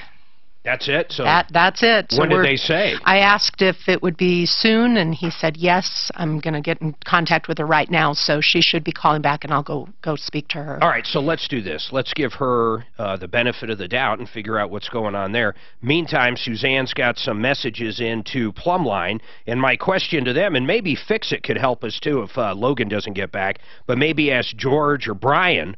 I mean, what are the chances of going from, is it possible to go from 7,500 to 17,000? I mean, you would think, if anything, they'd say, here's the range, and they said it kept filling in, but I don't know. I don't know the answer to it. I want to get an expert on for that. Now, meantime, Neil called, and we've got an expert on for him. Neil, you went to Midas. They said they added an additive to your transmission 140 miles later. You needed a transmission. My question I have right now is for Scott with Budget A1 transmission. Scott, so here's kind of the quick story. He brings it over to Midas. Midas sells him an oil change in an additive package. One of the additives apparently is a transmission additive. 140 miles after this happens, the transmission goes out. It gets towed over to Shortline. Shortline drains the fluid. It had 5 quarts. It was supposed to have 6. It was basically a quart low, okay? Okay. It's got metal in the bottom of the pan. The fluid is black. It's just in awful shape, and they say he needs a transmission. Now he goes back to Midas and says, hey, you guys did a transmission additive package 140 miles ago, and the guy at Midas says, this is just a little wrinkle that I think's funny. The guy at Midas goes, well, funny thing here, we didn't actually add that additive to your transmission because you don't have a dipstick and we didn't have the way to add it. I should have told you, but the bottom line is we did nothing to your transmission. So whether they actually put the additive in or not, I don't even care about. But in 140 miles, is it possible for that fluid to turn black and have metal all over the place? Do you see Midas, even though I think they're incompetent for saying they did something and then telling the guy they didn't, with the exception of that, do you think they have any blame whatsoever in this vehicle that is a 2014 Ford, it doesn't even say on here, it just Ford says Escape, Mark. Ford Escape with 96,000 miles. What do you think, Scott? I do think if they touch the transmission, that there's some liability there. You know, whether it's a 2014 or 2012. Why? Why? What do you hold on. Now I'm up against music. So, you know what? Maybe I'm going to find out something I didn't know. But we're going to check back. So listen, 303-713-8255. We have a ton going on. Don't forget, live at troubleshooter.com. Everybody hold tight. There's just no dipstick to check it. So what you need run it to you have to. All right, if you check your email, I did have an expert email us. I wondered about maybe incorporating his expertise in for that Stars Plumbing. I just mean in a Did you remember, you know?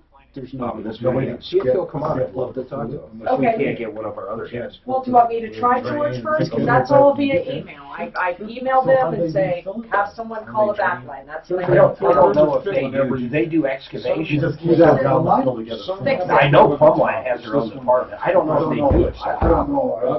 We've got someone else on the referral list that does nothing but that. Let me see who they are. So, I mean, each one's different. I know who it is. Literally, it says 7,500. Some do, yeah.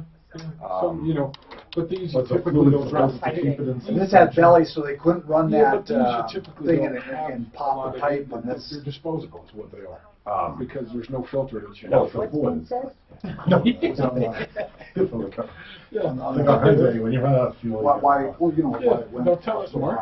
Yeah, the thing that I wrote down that I'm going to ask the manager is, if the inspector said that you were going to need to flow fill, why was that not included in the quote? What is the name of this one? As a lease and option.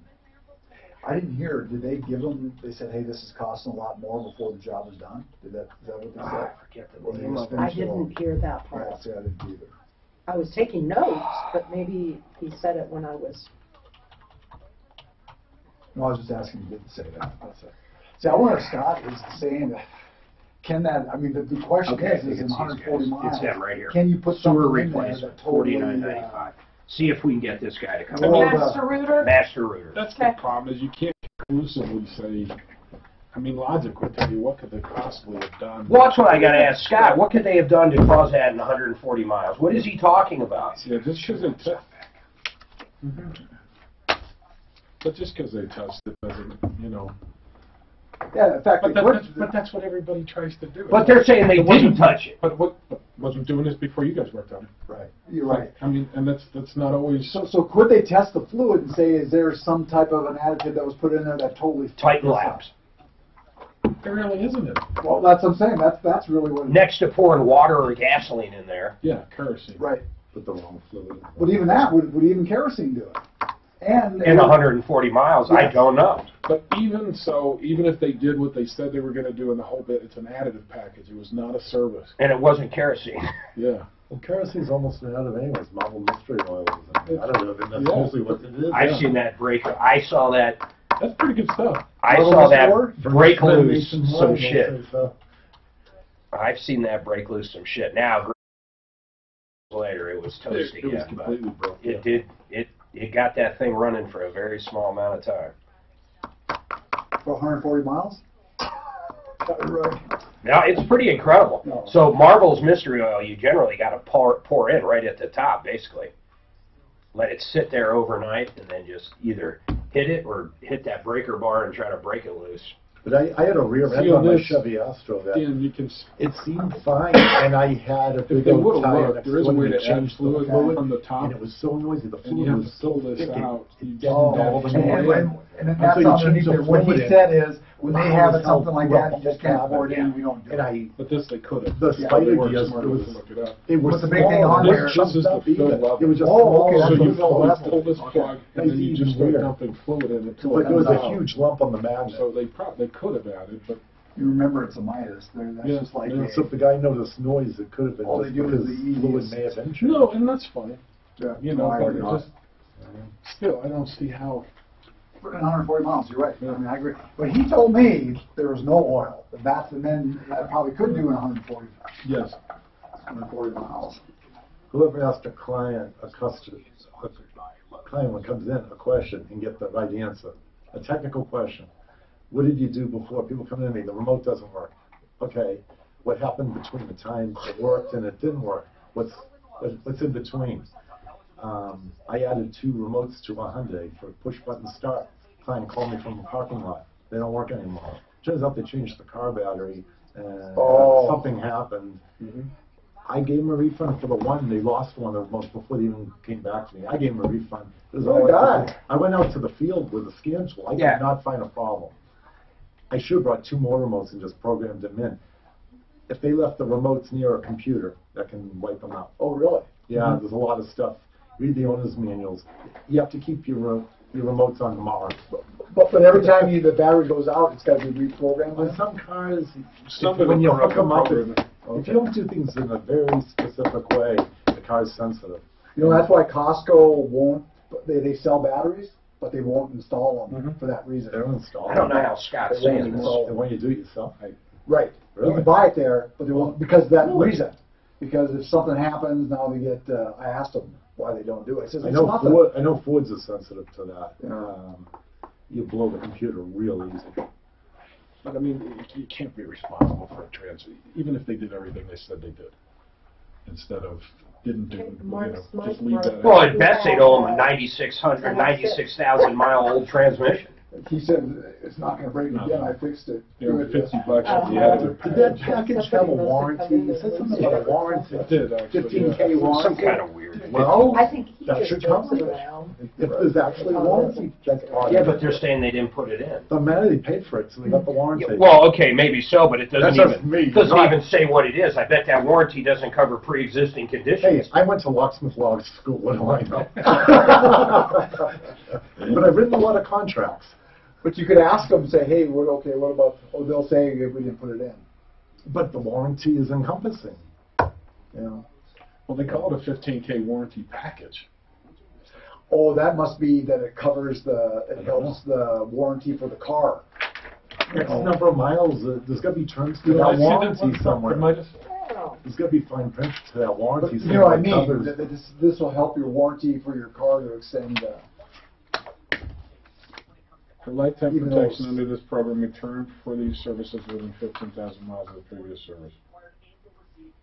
Yeah, you got to go to there. So you got to go back again within 15,000, and then you have. No, it only lasts on It was 4 minutes, so Yeah. there you go. The damage was already done. But it's just funny that Yeah, he I'm didn't confused stay. too with- I try to get it fixed to that, and that may be a national warranty from Midas. Not that's an what I thought. individual. When was the last time he brought his car in for service before this time? He just bought it. Yeah. Oh, he just bought it, Yeah. so, well, Did Driveline do any They sort buy of it as pre-check is. before they sell and them? didn't get it checked? Most He- dealers. I mean, he if probably it didn't stops and even- runs and you don't have Without a any codes, dipstick, he didn't even check the transmission fluid when he bought it. I guess you could ask him, did he do a pre-inspection on the car? Probably not. Every time I thought had a powertrain warranty. Welcome to the show, the only show Welcome to the show, kind the we only show solve. that's kind we solve problems, answer questions, take your complaints. We try to make the people that make your life miserable, miserable. How's that? 303-713-8255. We've got so much going on here. We have Neil he brought his vehicle to a Midas shop. They said they sold him an additive package, which they did sell it to him. There's no doubt he paid for it. But after 140 miles, the transmission went out, and apparently one of those additives was for the transmission. Later on, they said, well, we actually never even put it in there. But the reason I bring all this up is we have Scott with Budget A1 on. And Scott, I need to really pin you down on this a little more. 140 miles. I don't care if they put an additive in or didn't put an additive in. In 140 miles, the fluid turning all black and then having metal everywhere, how can that possibly happen in 140 miles? I would just say that there was a pre-existing problem that they maybe might have missed. Since they didn't know where the dipstick is and they couldn't have even checked the transmission fluid. That's right. They would have, but I've seen transmissions go out after a service is done in 100 miles. Well, that's true, but not with total black fluid. But it wasn't a service either. Right? Right. I mean, they didn't. I don't. They think never did did a service. To it. I mean, if the customer sounds like he took it there just for preventive maintenance. I mean, but there's an easy way to tell if they put an additive in that transmission and it was the wrong additive. We offer that free IDI. Once I got that transmission out and apart, I would be able to tell you right away the number one cause of failure. Yeah, I know you guys could. The problem, and we're going to get to that in a second, the problem is right now I saw on the short line, that's eventually he brought it over to Shortline Buick GMC, and they drained 5 quarts out of it. They said it was very black, and they also said that it was only just 1 quart low, and there was metal shavings everywhere. But the other problem is he took the fluid at this point. It says return drain fluid to customer. So this guy's had the fluid forever, and I don't think he'd ever do this, but anything could have been added after the fact at this point. I mean, that's what I'm saying. So let me ask you this. Shortline was quoting, I'm going to bring him back up. Neil, I don't think, this is my humble opinion, I don't think Midas did anything to your transmission. I think they were telling the truth when they said they sold you an additive package for the transmission and never put it in. And even if they did put it in and they were using that for an excuse, I don't think they owe you anything because I don't think that's what caused the damage. I think the damage was already there. But let's say I'm 100% wrong, and somehow we could prove that they did something to that transmission. Do you know what they would owe you, Neil? I'm not sure. I actually, because I'm paying for the vehicle, like I said, I just got it from a dealership. It's at a Big O Tire through the dealership network. Here's my point. Here's my point, though, Neil. If they were liable for this, they would only owe you a transmission, a used transmission in the same condition of what you had. They would owe you basically a 100,000-mile used transmission. That's all they would owe you. Now, is a dealership willing to do anything since you just bought it? That's what we're going to figure out. I'm waiting for them to get back with me on the diagnosis and everything. But, yeah, I mean, if it has black fluid in it and it's only 2.5 months old, then it's definitely going to fall within. I mean, I don't know. My hands are so tied on this. Did they give you a warranty, who you bought it from? They offered me a warranty with the vehicle that I didn't take to the dealership because it was too expensive. Yeah. I was getting an aftermarket one, but with the aftermarket ones, you have to go a certain amount of miles and a certain amount of months before the warranty kicks in, and I'm about 30 days out of that. So okay, so what, Neil, here's what I'm trying to figure out. You said they're waiting for Big O to figure out what happened. So what's it even matter? If you have no warranty, what happens if they say, yeah, whoever owned it before didn't take care of it, and, you sold it with a bad transmission? Are they saying they're going to take care of it? No, I'm not sure. I really don't know. Okay, listen, when Big O hits you with some crazy estimate, like Shortline hit you with $6,200, Big O's already way under that. Yeah, how much are they? He said probably like $1,800 to $1,900 with a $700 core return even taken away from that. Scott, what do you make of that? I mean, does that even sound like you could rebuild a 2014 Escape for that price? No, I don't even think I could find a used transmission for that price with 100,000 miles on it. Go ahead. I can buy a brand new. Sorry. You can buy what? AutoZone has them for $2,200 for the transmission. You mean a rebuild? No, brand new. Yeah, see, they're going to be rebuilt. They're not going to be new. There's going to be nothing new. They're always going to be rebuilt. But I understand. You're saying $2,200, then whatever the labor would be. Scott, where would you guys be? What's that run just off the top of your head? A typical one, $3,100 to $3,200. Okay. For us pulling it out, dismantling it, performing the internal inspection, fixing what it needs, updating it, reassembling it. Yeah, so just Neil, here's the deal. Just be careful what you pay for. That's it. Make sure you're not buying a used transmission. You're going to be in the same boat $2,000 later. Yes, sir. All right, man. I wish I could do more on this one. Just looking at all the facts, they're incompetent. They should have told you they didn't put the additive in, but I don't see any blame as far as that transmission. I would blame whoever you bought it from. Where did you buy that, by the way? Drive time on Havana. And here's what sucks about these guys. I bet you didn't have a pre-purchase inspection, right, Neil? They said they did, and they did give me one. I understand that. They said they checked everything. I wonder how they checked that fluid. Considering it was so black and that vehicle doesn't come with a dipstick, I'll tell you what, I don't think they checked that fluid. I really don't. The only way to check it is to drain it. That's it. Correct. So I honestly, I think your angst should be towards that dealer. Yes, sir. All right, Neil, thank you. Hey, Scott with Budget A1 Transmission, what they should have done to begin with is bring it to you guys, and the reason I say that is you would have torn it apart 100% for free, which is unheard of, and tell them exactly how much it costs, correct? Correct. Well, that's it. You guys have transmission problems. Where else can you get them diagnosed for free other than Budget A1 Transmissions? You can reach them at 303-781-9858. Thank you, Scott. You're welcome. Thank you, sir. All right, 303-713-8255. We've got one line open. I've got a follow-up I want to hit real quick. Donald, what is this follow-up? Help me out. Had an insurance claim. Had an adjuster come out. Was it for roofing? What was it for? That's what I originally called, was roofing, and my adjuster said my fence and a couple other things needed fixed. And how much was the initial claim? I think I know where this is going. It was like $18,000, so minus my $1,000 deductible, so it was like $17,000. Okay, and I'm gonna guess we told you to call a public adjuster, and we probably gave you one. Am I correct? Yeah, you guys. Who did you call? I forget the guy's last name, but first name Matt. Paragon. So you called Matt with Paragon, and I'm just going to take a stab at this.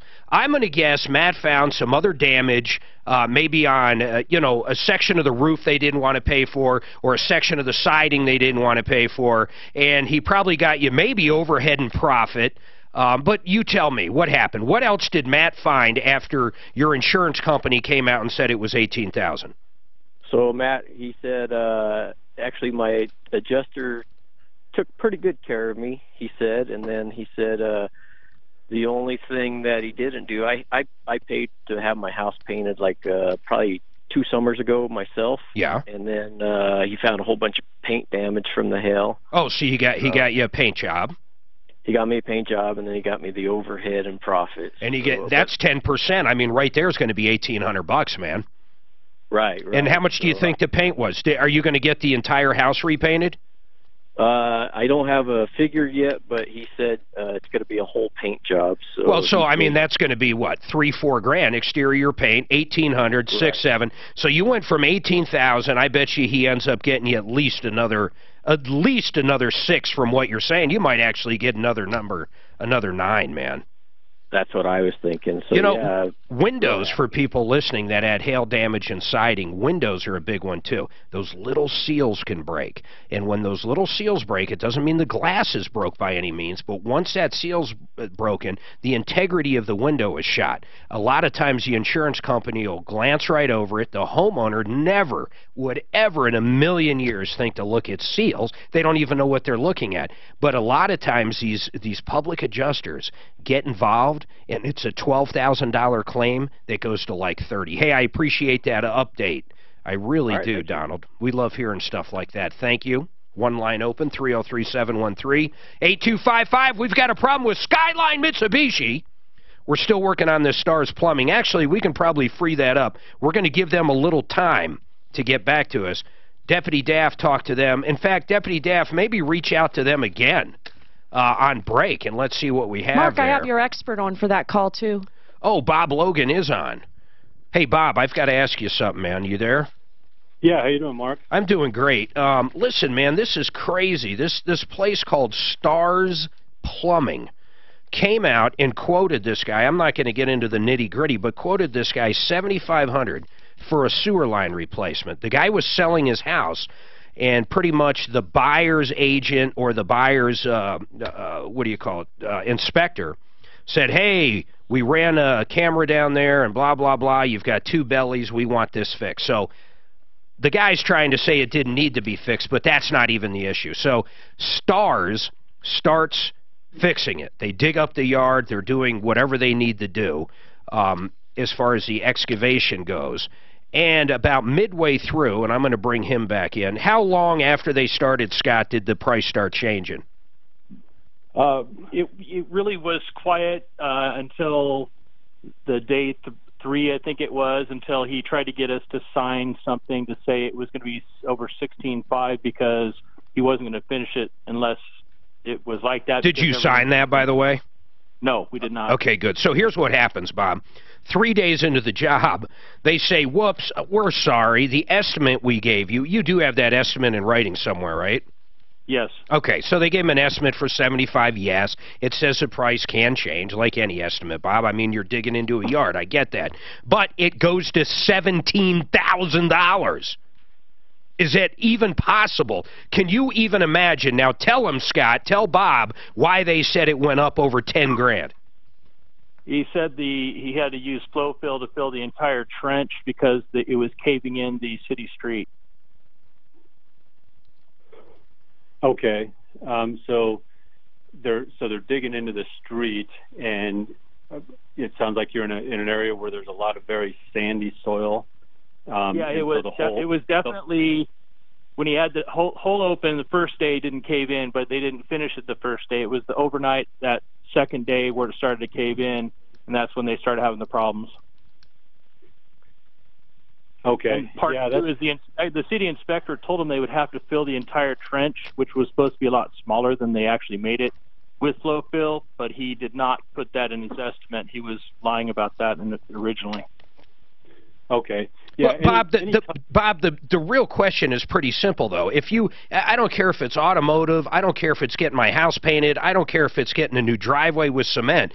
In any place, when you quote $7,500 and then you turn it into $17,000, I mean, I don't know anything about excavation and doing a sewer line. And in any way, is it even reasonable to think of?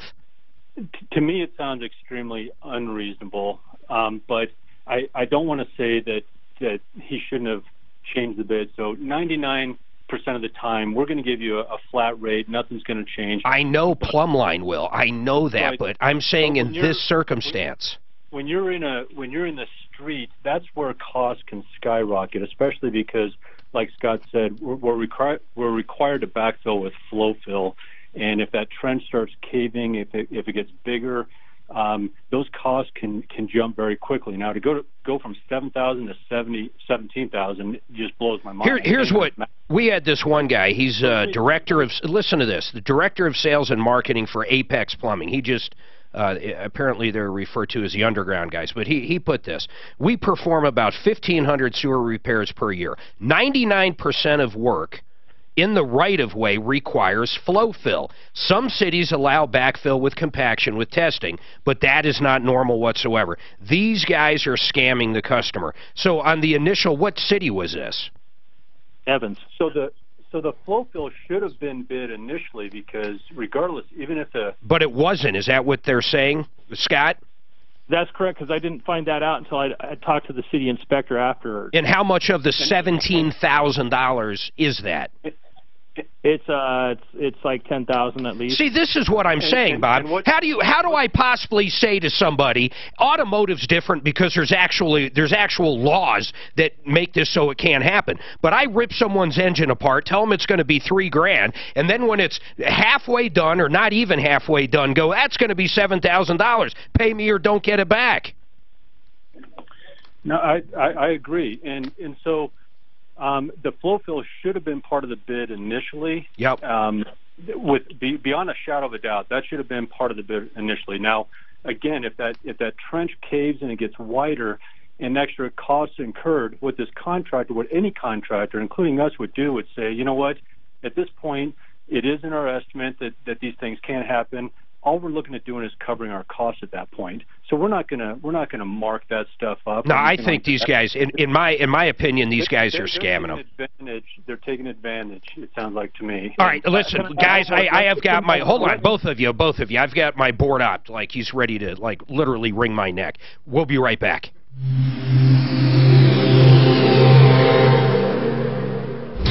This report is sponsored by Lowe's. The drive getting around Denver is pretty easy right now. With It's like instead of using just dirt or backfill, it's like more of a road base. I don't know exactly what it is, but it's like a road base. 10 grand. I mean, That's cheap. What's cheap? Road, if that's what it is road base, that's cheap. Oh, I know. It's just dirt and gravel mixed together. It packs better. I thought it was like Hey, Bob, that's just like a brand. when you say Like, flow whoever got fill, that's themselves in that just it's position. basically Yeah, road really. base, right? It's Brilliant. But like I say, they were the stars. Was the I'm only sure it costs one more that than said chopped should up be done. cement, but it's basically just a filler that's not dirt. And do you know if Evans actually requires that? That's the one thing I didn't get to ask you. Yeah, I don't know. Well, you said the inspector told me maybe. I didn't even know people lived there. Here we go. Yeah, because it's their road. Emails are coming. And the people who live there are happy that. Oh no, he just advertise not to move He there. likes the attack. Yeah. Oh, I lived in the whole time. It's like, All right, make fun all of right, it. man. Hold tight. I might bring you back up. Maybe not. Either way, I'll give you a number out. Hold on. Tell us it's the most livable place. What's that? Oh, he's just picking it up. I think Stars got their business model from 44th Auto. So I'm definitely done with Neil.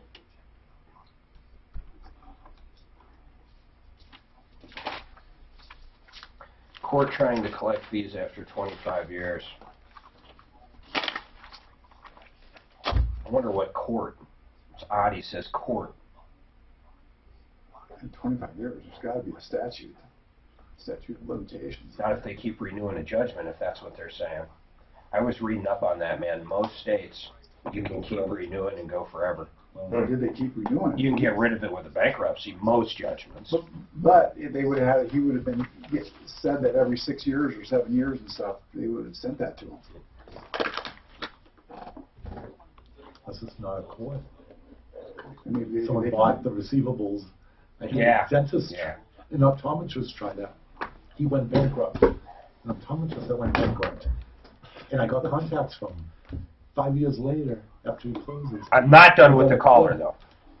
The services, because the contract for left eye had to be reordered 3 times. But that's part of the deal. Revlon, who owned the company that made them, they make it clear up front. Fittings have to sometimes be redone, and that's all included as many times as it takes. Right. But someone buys a service, they send you a bill, you pay it, you've agreed to it. Now they have you. So they stop you with $50 or something like that. How do you come up with that price? The Black Book? Black Book is actually like the data center that we're getting the price from. Okay. So they come up with that. That's their. And what's your average? Do you have an average now? Is it selling at Black Book? If you took all your transactions, is it under or above or what? I know people set their own pricing, so what's your they average? set their own. Our average is 80. I think it's 89% under of Black Book. The car will sell like Dan said. Yep. So if Black Book says 1,000, I listed it 900. It's gone. Yeah, it'll go. Okay. Yeah. I listed it like 1,000 under, and then they offered me 500 below that. Yeah. Yeah. I have a car to sell. Yeah. Oh, it's a nice. You can do everything in an hour. If you got the title and everything, you can do it in an hour. No, it costs you nothing. I got a Chevy Astro all-wheel drive to sell. Oh, nice. Those are Most sweet. people like them, but yeah, I just want a new car. And in Boulder, that thing you could get a good price for that because that's a camper van, you know. What year is it? 2000. Okay, yeah. You go to what's the oldest you'll sell? Awesome 81. engine. 81.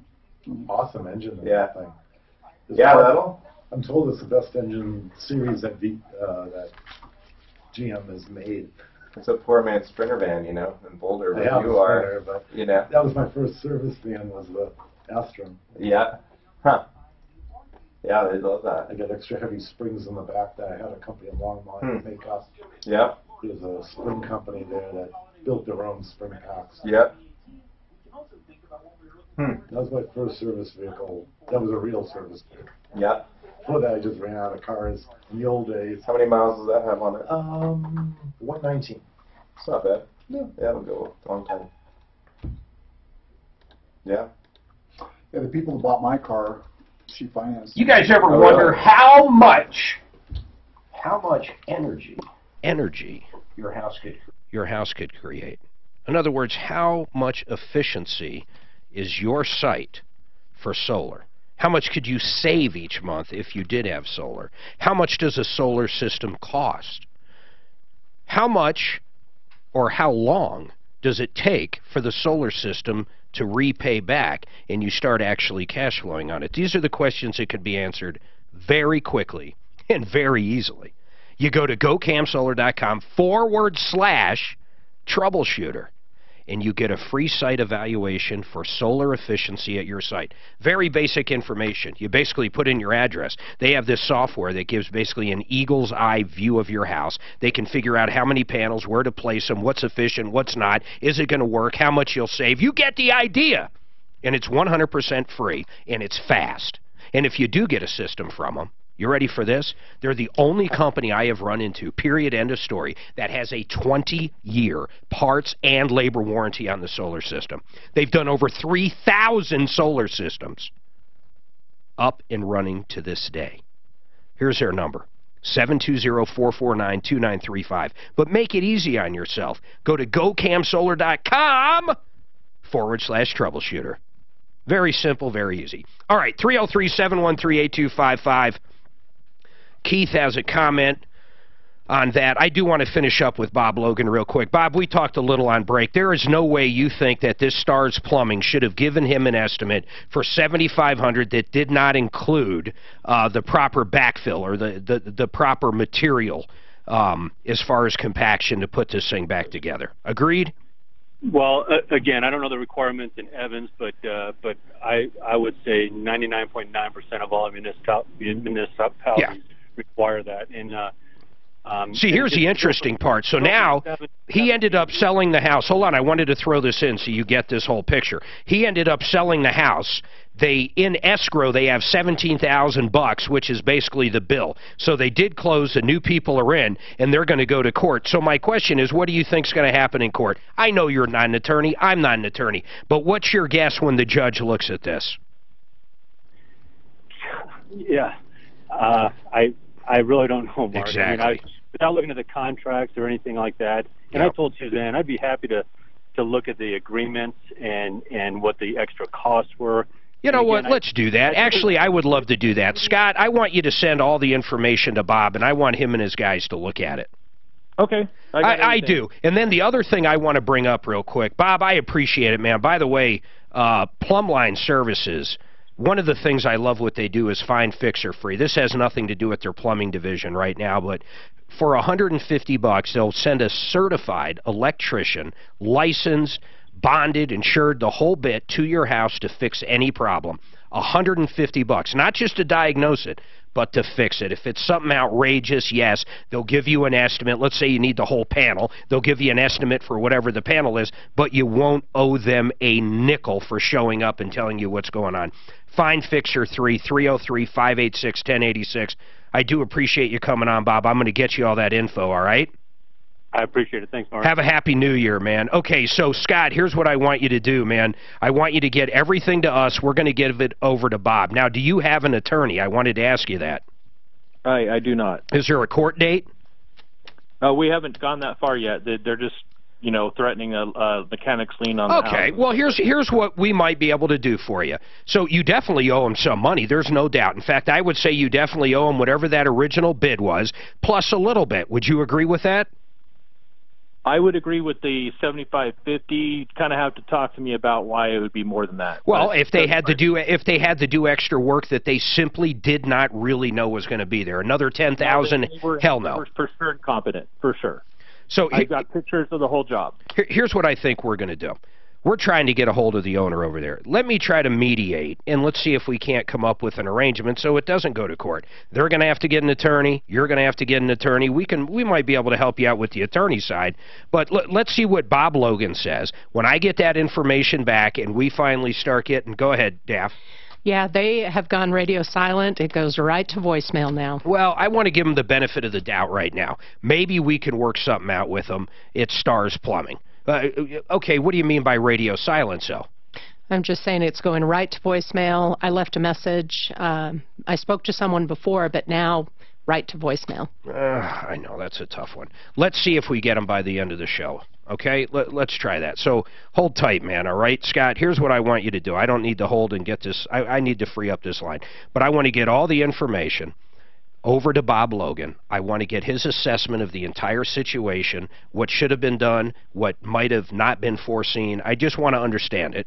And then I want to talk to them. Now, if they do go radio silent, I've got other ways of making them talk, all right? Okay, sir. All right, hold tight. I'm not saying we waterboard. That's not what I'm saying. I mean, come on, people, let's get real. It would be cool if the government would give just this show the option of waterboarding. Well, just a little leeway anyway. Yeah, something. Anyhow, we do have the radio waves that we can work with here. Hopefully the people at Stars have, some reasoning. I'm dying to see what Bob says, but we'll follow this up definitely, as soon as we can. Douglas, I'm sorry, Keith, you did have a comment on that. Go ahead, Keith. Hey, Scott. So my question is this, bud. So, I mean, I didn't hear the first. I don't know if they came out and they couldn't get past in the yard. You know what I'm saying? So there was one break, then they got past that. Or was it done in the street the whole time? No, they scoped it. There was two bellies. You could see it on the scope. They quoted the guy 7,500, but they left out flow fill on it. They came back and said, we have to put flow fill in. That's an additional 10,000. So it went from 7,500 to 17,000. Yeah, there's no way it'd be 10,000 unless you're talking like 80 feet of street being 15 feet deep. Well, unless they're complete rip-offs. You're forgetting that. You're leaving out the fact they could be deadbeat scumbag rip-offs. No, I know, but I'm saying is that you would know that because in any city street, in any district, you have to use, it's either flash fill or flow fill. One of the two is the only difference. That's right, and that's what Bob said from Plumline. He's going, there is no way that shouldn't have been on the estimate, end of story, period. For them to come back after they're 75% done and say, hey, whoops, we've got to charge you another 10,000 because the county says you got to have flow fill. Hey, thank you for the comment, Keith. No problem. Have a good day. Happy New Year, guys. Hey, you too, man. 303-713-8255. Douglas says the courts are trying to collect something from 25 years ago. That's going to be curious. And Delbert, I promise, we're going to get on with that Skyline Mitsubishi. 303-713-8255. We have two lines open. My name's Mark Major. Everybody hold tight. We're going to be back after these messages. Remember the Skyline Mitsubishi was the one where they switched rims on them? Oh, whatever happened? I don't know who. I can't remember what Tom said on it. I don't remember shit about it. I thought it was too long because he had bought it in January. Oh, the tire and rim. Yes. Oh, you listened. I heard that. I take notes. Vaguely remember. I play it either during or later in the afternoon on the replay. So yeah, he originally had 18-inch rims, and they said one was bent, so they put 16-inch rims on there. Does that make you run the odometer faster or slower if you don't adjust for it? If you don't reprogram it. Well, I'm sure they got to adjust the tires and stuff, right? If you put 18 rims, the same tires won't work. Right. That's what I'm saying is you're going to have a lower profile tire on 18. Tell me what you know about Not necessarily. Oh, really? No, you could have a higher profile tire. Yeah, on the 16 same and the diameter. 18 still the same. Okay. Tell me what you remember about it. That's it. It was it was bought in January. He buys a vehicle. And I can't remember why he didn't say that he didn't take care of it earlier. How did he know it had bigger rims on prior? Because he's seen it. And then they said, because I think there was some issue with it, and the guy says, okay, we're at the switch. So he goes, he looks at it, he likes it, he comes back and buys it. Right. He buys it and then finds out later it's got different tires than the first time he looked at it? No, I think there was an issue with it for you don't remember. Or All you have to say is I don't remember. Okay, I don't remember exactly. A lot of dealerships won't sell cars with aftermarket wheels on them. Oh. They'll switch them back. Really? I think so. Yeah. I don't know. Is that not true? I don't think so. Maybe if it's some weird shit they don't want, but... Oh, we did get that guy taken care of finally. Which guy? The Jeep, where he scratched the wheels. Oh, what'd you end up doing? Just bought him new wheels. Oh, you did? I thought you were going to get them painted or Then he wanted the rental, and then he wanted this, then he wanted that, so I was like, well, just buy You wanted a trip to L.A. You know, so... Hotel room. You could have given him the hotel room. So, no, we found some wheels that he was good with and just swapped them out. Was it just two of them? I just never them out because I didn't want to hear that they didn't match and they didn't. I knew better. What did you do to the guy that the tech? It is what it is. I mean, text. You give him that beat? Yeah. I just got lazy. There's different heads you have on a machine. You just didn't change it. No. Man, I got a lot of spots. I wish they changed the sewer line on my house when I bought it. Did I do Frank? Well, see, no, but on that sewer line too, remember, 2 experts in the city said he didn't need it. Only Stars Plumbing said he needed it. And then they did the work. What do I owe you? Pizza? 3 lunches. Ken, I got a question for you. I have this old 88 BMW 6 Series standard. When it's cold outside, like this morning, it has a really hard time shifting into gear. Mm-hmm. Why is that? Like, why is it when it's warm, it's fine? And Check the fluid, see what's in it. There's a lot of options you can put in different fluids, a little lighter fluid. Oh, yeah? Mm-hmm. In the transmission itself? Okay. That's what I would start with. Yeah. I thought he was going to say you should have bought a Hyundai. Yeah. That's right, John. Yeah, because like even this morning, once it's below freezing, it's tricky to get it. Because a lot of transmissions, even that call for gear lube, can run on ATF. It's a pretty good lube, and it's just a lot lighter. Huh. Okay. I'll do that. Is Daphne bothering you guys? How many miles you got on it? 180. 180,000. Oh, how many times have you had the fluid changed? I've had the car about a year. I think I had it 2 years. I don't know if I had it. I was filling in for Because Suzanne. there's So Jeff she Dick did says coffee. you should have it done And every go to year. the I bathroom. think that's too much. If you But I really had need my to know. fluid, not a flush with that kind of, but actually just change. They drop the paint filter if they can get at it. Because if they flush it, right? Isn't that right? You turn everything up. You're telling me that you've been cranked. It really depends on the miles on the car. Doesn't know why. Exactly. If you get too many miles, you're better off just leave it. Oh, not even changing the fluid? Oh, really? Because It's just a happy ecosystem in there. no, basically, because the training fluid is high detergent, and you can wash away beneficial sludge. Oh, beneficial sludge? It seals rings. That's what I had in my rear end. Lubrication. I like that terminology. Yep. It sounds like you had beneficial sludge in there. But it's beneficial. I've never had a dog. All right, hold on, guys. All right, approval reverse mortgage. Joan Sullivan, listen to this. Listen to this. Honest to God, if you're over 62 years old, you want a little more cash flow, you want to get rid of that mortgage, that traditional mortgage you have right now, and you want to stay in your house for the rest of your life and the rest of your spouse's life, there is nothing out there like this product, the Approval Reverse Mortgage. I want you to call Joan Sullivan. She'll give you the true skinny on it. I say this all the time, and I mean this. If it's not right for you, she'll tell you. She's not Henry Winkler at night trying to get leads for other companies. She is the actual mortgage broker. Her name is Joan Sullivan. We've been doing spots for her forever in a day. She runs a great company, and she is ethical as it gets. If it's not right for you, she's going to ask you, what do you want the money for? What are you going to do with this? Do you intend to live in the house? Do you think you'll stay in a 2-story house when you're 90? She's going to bring up things. She's going to make you think whether or not it's right for you. How about you want to leave the house you're in now and buy a new house that you can live in forever and not have a mortgage on it, or at least not have a monthly payment? Call her and talk to her. If you've heard these commercials, I promise you, call her and talk to her. 303-771-3528. She was in just the other day. She looked like she was doing really good, by the way. All right, 303-713-8255. We've got a lot of stuff here. Oh, my goodness. I'll do Douglas real quick. Delbert, you're next. Douglas, what's going on? 25 years later, who's trying to collect money from you? El Paso County court system. And what is it for? Well, various cases. I went through a very problematic divorce years ago. Got it. And they initiated a restraining order upon themselves. They said that was mandatory upon a divorce in Colorado. That being said, years later... That's not correct, but keep going. My ex-wife had gotten sick, and she requested me to come stay and take care of the kids. She was actually bedridden while she was getting treatment for hepatitis.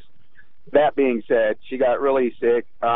We did contact the court, and they told us it might be a couple of months before we could actually get in and request, to the chief judge that we have contact. So because of the situation, we've foregone all that. I know it sounds kind of stupid, but... Douglas, 25 years ago, you were assessed a fine or you owe money for what? Let me see. Is it child support? What is it? No.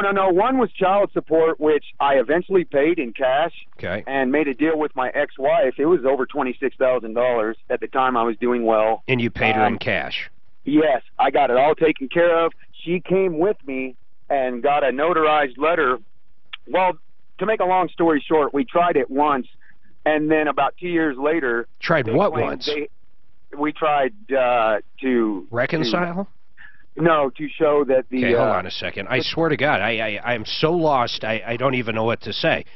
Suzanne, can we try to see if Bonnie's around, and then maybe... She's not, Mark. She's in New York. Well, then let's take this call next week, because I think I need an interpreter, and then I need a family law counsel in order to get through. I mean, I'm simply asking, 25 years ago, I'm going to try one more time, because I give it that college try.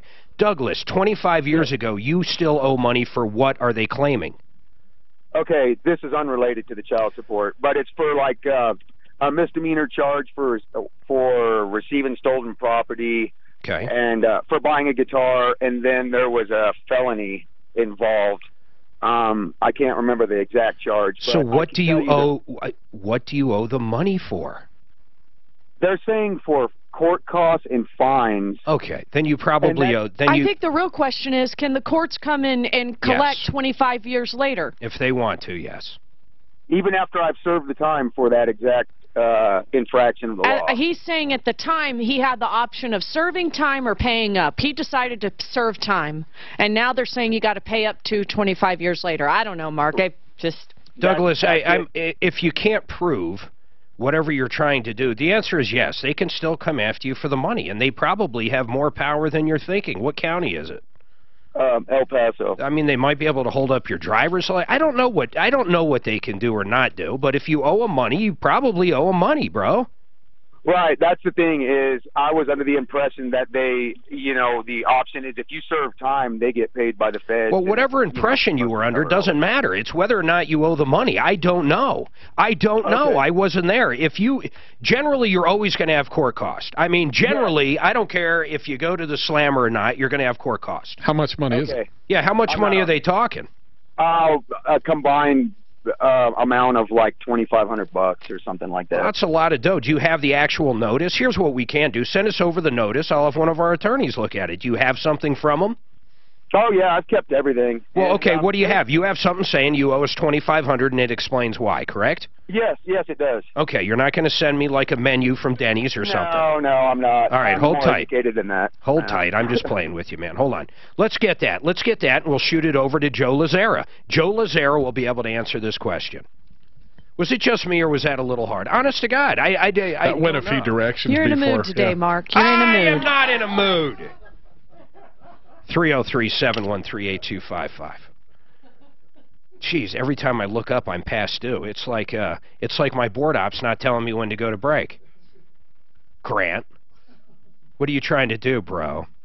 Man, okay, I'll try to get back on schedule. Honest to God, I will. Now, listen, we're going to Skyline Mitsubishi. Delbert's got an issue. Let's tease it real quick. Delbert, in a nutshell, what's the issue with Skyline? Okay, for about a year, I've been trying to find a lawyer. This does not sound like a nutshell. No, I've been trying to find a lawyer. Give me the quick. Skyline did what? Skyline did what? Okay, they took and turned around and took tires and stuff like that there, but they did a vehicle summary in ADA values, and I've emailed those to you. they're saying the accessories like description, like leather seats, navigation system, power sunroof. All right, hold on. My God, if that was a nutshell, I swear to God. Okay, maybe I am in a mood. Maybe my wife is right. Maybe it's me and it's not everybody else. I don't know. We'll find out soon, though. Genesis Total Exteriors. I'm in a good mood about this guy because check it out. It doesn't matter what you need. If it's on the outside of your house, siding, windows, gutters, painting, fences, and decks, and anything else, of course. No job too big, too small. On the inside, he can redo your kitchen, turn that basement that was never finished into the most gorgeous thing you've ever seen. All additions, small, large, improvements of all kind. GenesisTotalExteriors.com. Call Mark Szymanski. Get a free quote. 303-679-8509. 303-679-8509. What's that? It was kind of 2 in a row there. 2 what? Well, oh my God! Was it me or is it Deb? Honest to God! It wasn't what did the court costs have to do with the guy's wife and a restraining order? This guy's going to the NADA and the leather and the Bobby seats. Shields has nothing to do with what he's... Yeah. Well, she might know that they can come after her for... Child support's a no-brainer. Right. It's not child support. The way he started out, though, it sounded like it was a family law issue. Yeah. And then he said, Dan, we tried for 2 years. Tried what? What did you try? Tried to have a baby? The next thing you know, he's in jail. And, with a guitar. Yeah, it just got the more details. and there's a guitar involved. You know that. Play songs in jail. Oh, the guitar was the issue. Did you hear the guitar? I was ready for it at the end, so what's your question? And you know- Well, I want to know if I should feed my dog at night or in the morning. That is the best way to prevent pregnancy, being put in jail. Jeez, I don't know. I mean, it's good contraceptive. I don't know. Yeah. Not back in the Cool Hand Luke days. And if you play the guitar the opposite. Yeah. God, that was unbelievable. Oh, Lord. And this Delbert one, I have no idea what he's... We had one lady call up, had Tom so fired up. He was ready to just go down to that company, whatever it was. I think it was a dealership. You know what she left out? Right. It happened 18 years ago. Yeah. That's like that. You get into a story and you're all... We're screaming, we're yelling, we're coming out of our skull. How could they do that? When did this happen? 79? Holy That shit. would have been more than 18 years ago. Because I was in junior high in 79.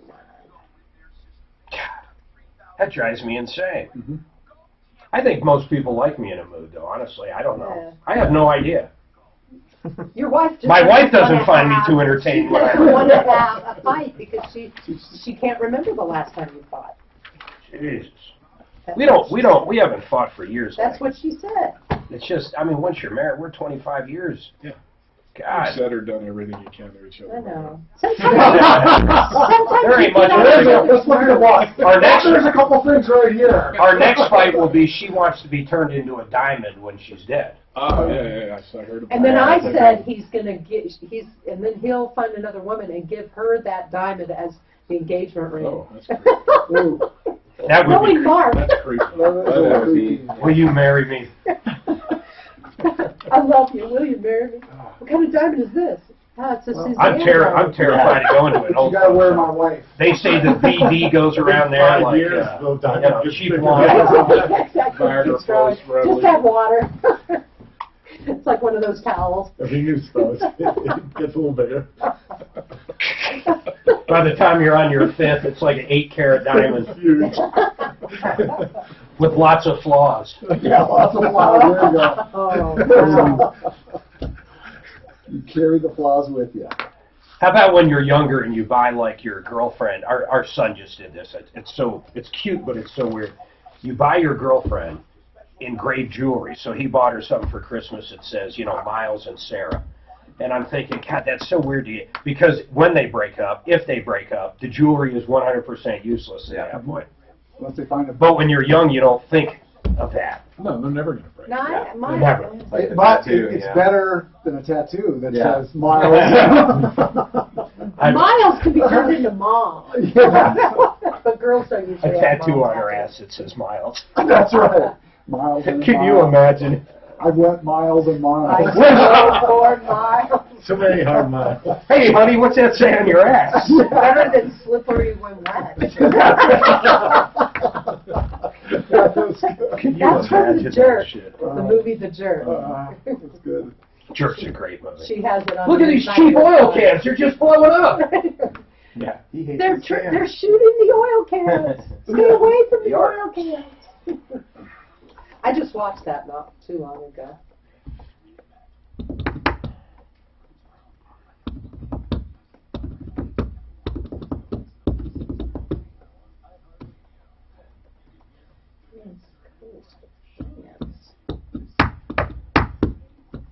If you had a good realtor, they would have done that.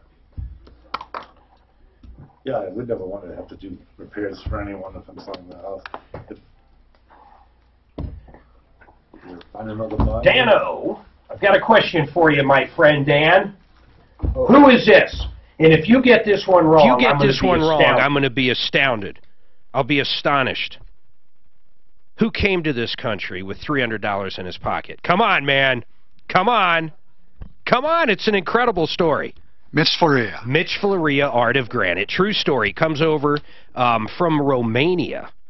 $300 in his pocket. He gets to New York. No family, no friends. You guys get the idea. So after landing in New York City, he gets on a bus, comes to Denver. He finds a job. Remember, $300 to get here to Denver from Romania. He finds a job with this guy that teaches him the art of granite. And that's actually what his company is called now, artofgranite.net. You can check it out. But this guy is the best fabricator out there. The other thing Mitch will do, if you don't like any of the stone he has, and he has a ton, Suzanne and I have gotten 2 bathrooms, a mud room, and some work in our kitchen done from Mitch. For real. I mean, really good, too. And, you know, we pay just like everybody else pays. So I have to tell you this. The guy does an unbelievable job. We'll use him again. But if you want the best stone out there, a lot of times you get the kitchen done. He'll do the bathroom for free. But if he doesn't have the exact stone you like, he'll let you use his wholesale account and get the stone wherever you want. And then he'll come out and get it installed. Artofgranite.net, 303-386-5919. Oh, and Kevin Calkin in studio with me. You know what else Mitch does? Check this out. You can take pictures with your cell phone of your kitchen, or maybe even a video if you're not a Dropbox. Cool. And then you send it to him, and he'll give you an estimate. You should do that in automotive. They pull the car in. They say, hey, it backfires occasionally. But we already do that. They call up and they hold the phone up to the car and say, here, listen, tell me what that is. Man, that'd be tough. Hey, what is that sound I'm hearing? Exactly. And you're like, oh, geez, I don't know, another nut behind the wheel. All right, 303-713-8255. Let's get back to this, Delbert. Delbert, please help me out here, man. Skyline Mitsubishi, how long did you buy the car from them? Yeah, we bought the car and we're paying on it. When did you buy it, sir? Let me ask some questions. We bought it, well, we signed for 4 different contracts. Okay, when did you buy the car? The first time was January 1st of 2018. And we've been fighting ever since then and trying to get a lawyer. Okay, but hold on. I don't care about the whole lawyer part here. But on January 1st of this year? Yeah, 2018. You bought the car. Yeah, I've been fighting with okay, Carl, Delbert, I promise I want to help you. Okay, go ahead. Thank you. So you bought it. What was the first problem after you bought it on January 1st? It was making a noise, bearing noise and stuff like that. Okay, Delbert, it was a used vehicle, right? Yeah, it was a used vehicle, so we got a warranty on it. It had the factory warranty on it, and then we bought another warranty on it until the other one went out.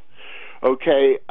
It had the wait a minute, factory warranty. I'm looking at some of the paperwork. It's a 2012 Mitsubishi with $62,000. You're telling me it still had a factory warranty? I don't know Mitsubishi's warranty, but that must be a pretty good warranty. It had a good warranty on it. It took care of the bearing, but they took the rims and tires, telling us the tires were bad and the rims were bad. I mean, one rim was bad, bent, or something like that. When they weren't, it was the bearing. All right, hold on. Suzanne, please, interpret. Well, my understanding is if you look at that sheet I just gave you, the vehicle has no power sunroof, and on the list there's a power sunroof. Is that correct?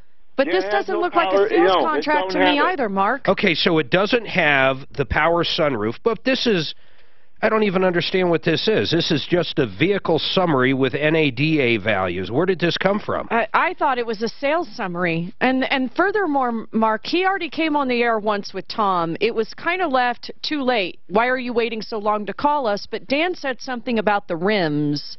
Dan, what is it about the rims? Dan, what the hell do you know about this? Well, just from the call and stuff that they had nicer rims on, and then they replaced them with some less expensive So, ones. Delbert, when you bought it on January 1st, it had nice rims on it. Then at some point when you brought it back for maybe the bearing, they switched out the rims?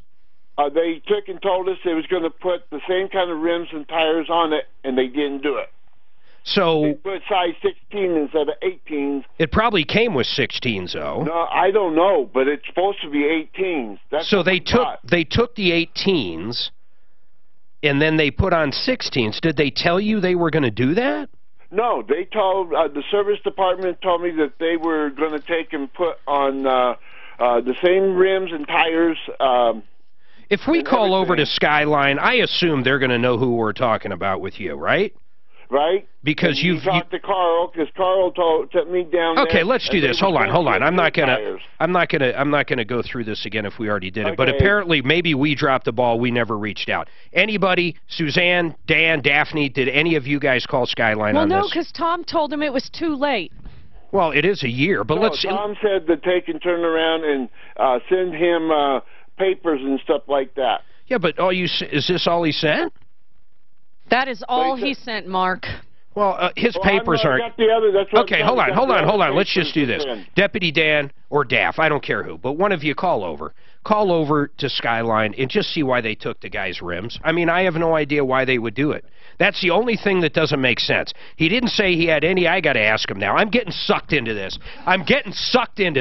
Delbert, why do you think they did it? Did you tell him, like, one of the wheels wasn't balanced or there was a chip in it? No, I just told him it was making a noise. Me and my son was doing that. So maybe it was making Kevin, maybe it was a bearing noise because they put rims and tires in. They replaced the bearing after they after they took the tires and rims. Okay, Delbert, maybe this happened. Kevin, is it possible because of the bigger tires and rims, it caused a bearing to go out and they didn't want to have to do it again? Yay or nay? Yeah, probably not. All right, hold tight while I get sucked down this rabbit hole from hell.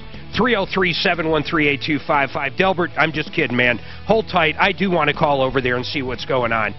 What else do we got cooking? Jennifer, hold tight. Gary, hold tight. Cliff, hold tight. We're going to talk a little blinker. We're going to talk cars, and we're going to talk to a locksmith. My Lord, we'll be back. I weigh 329 pounds. NADA summary. Maybe the stock tires were Hold the on a second. smaller ones, and Hey, someone changed. hey, Delbert. And then Listen, the man, is gonna why do want- you think they did it, though? They must have given you some reasoning.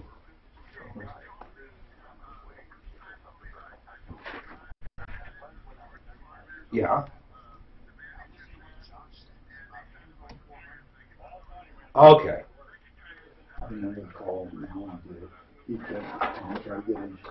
So why wouldn't you want them to replace those if the rim was bad and the tires were bad? Okay. And he said originally it was making a sound. But he said they did replace a bearing. What would you want them to do at this point? Maybe I should, Jim. Well, they're not going to be there. They're not going to be there.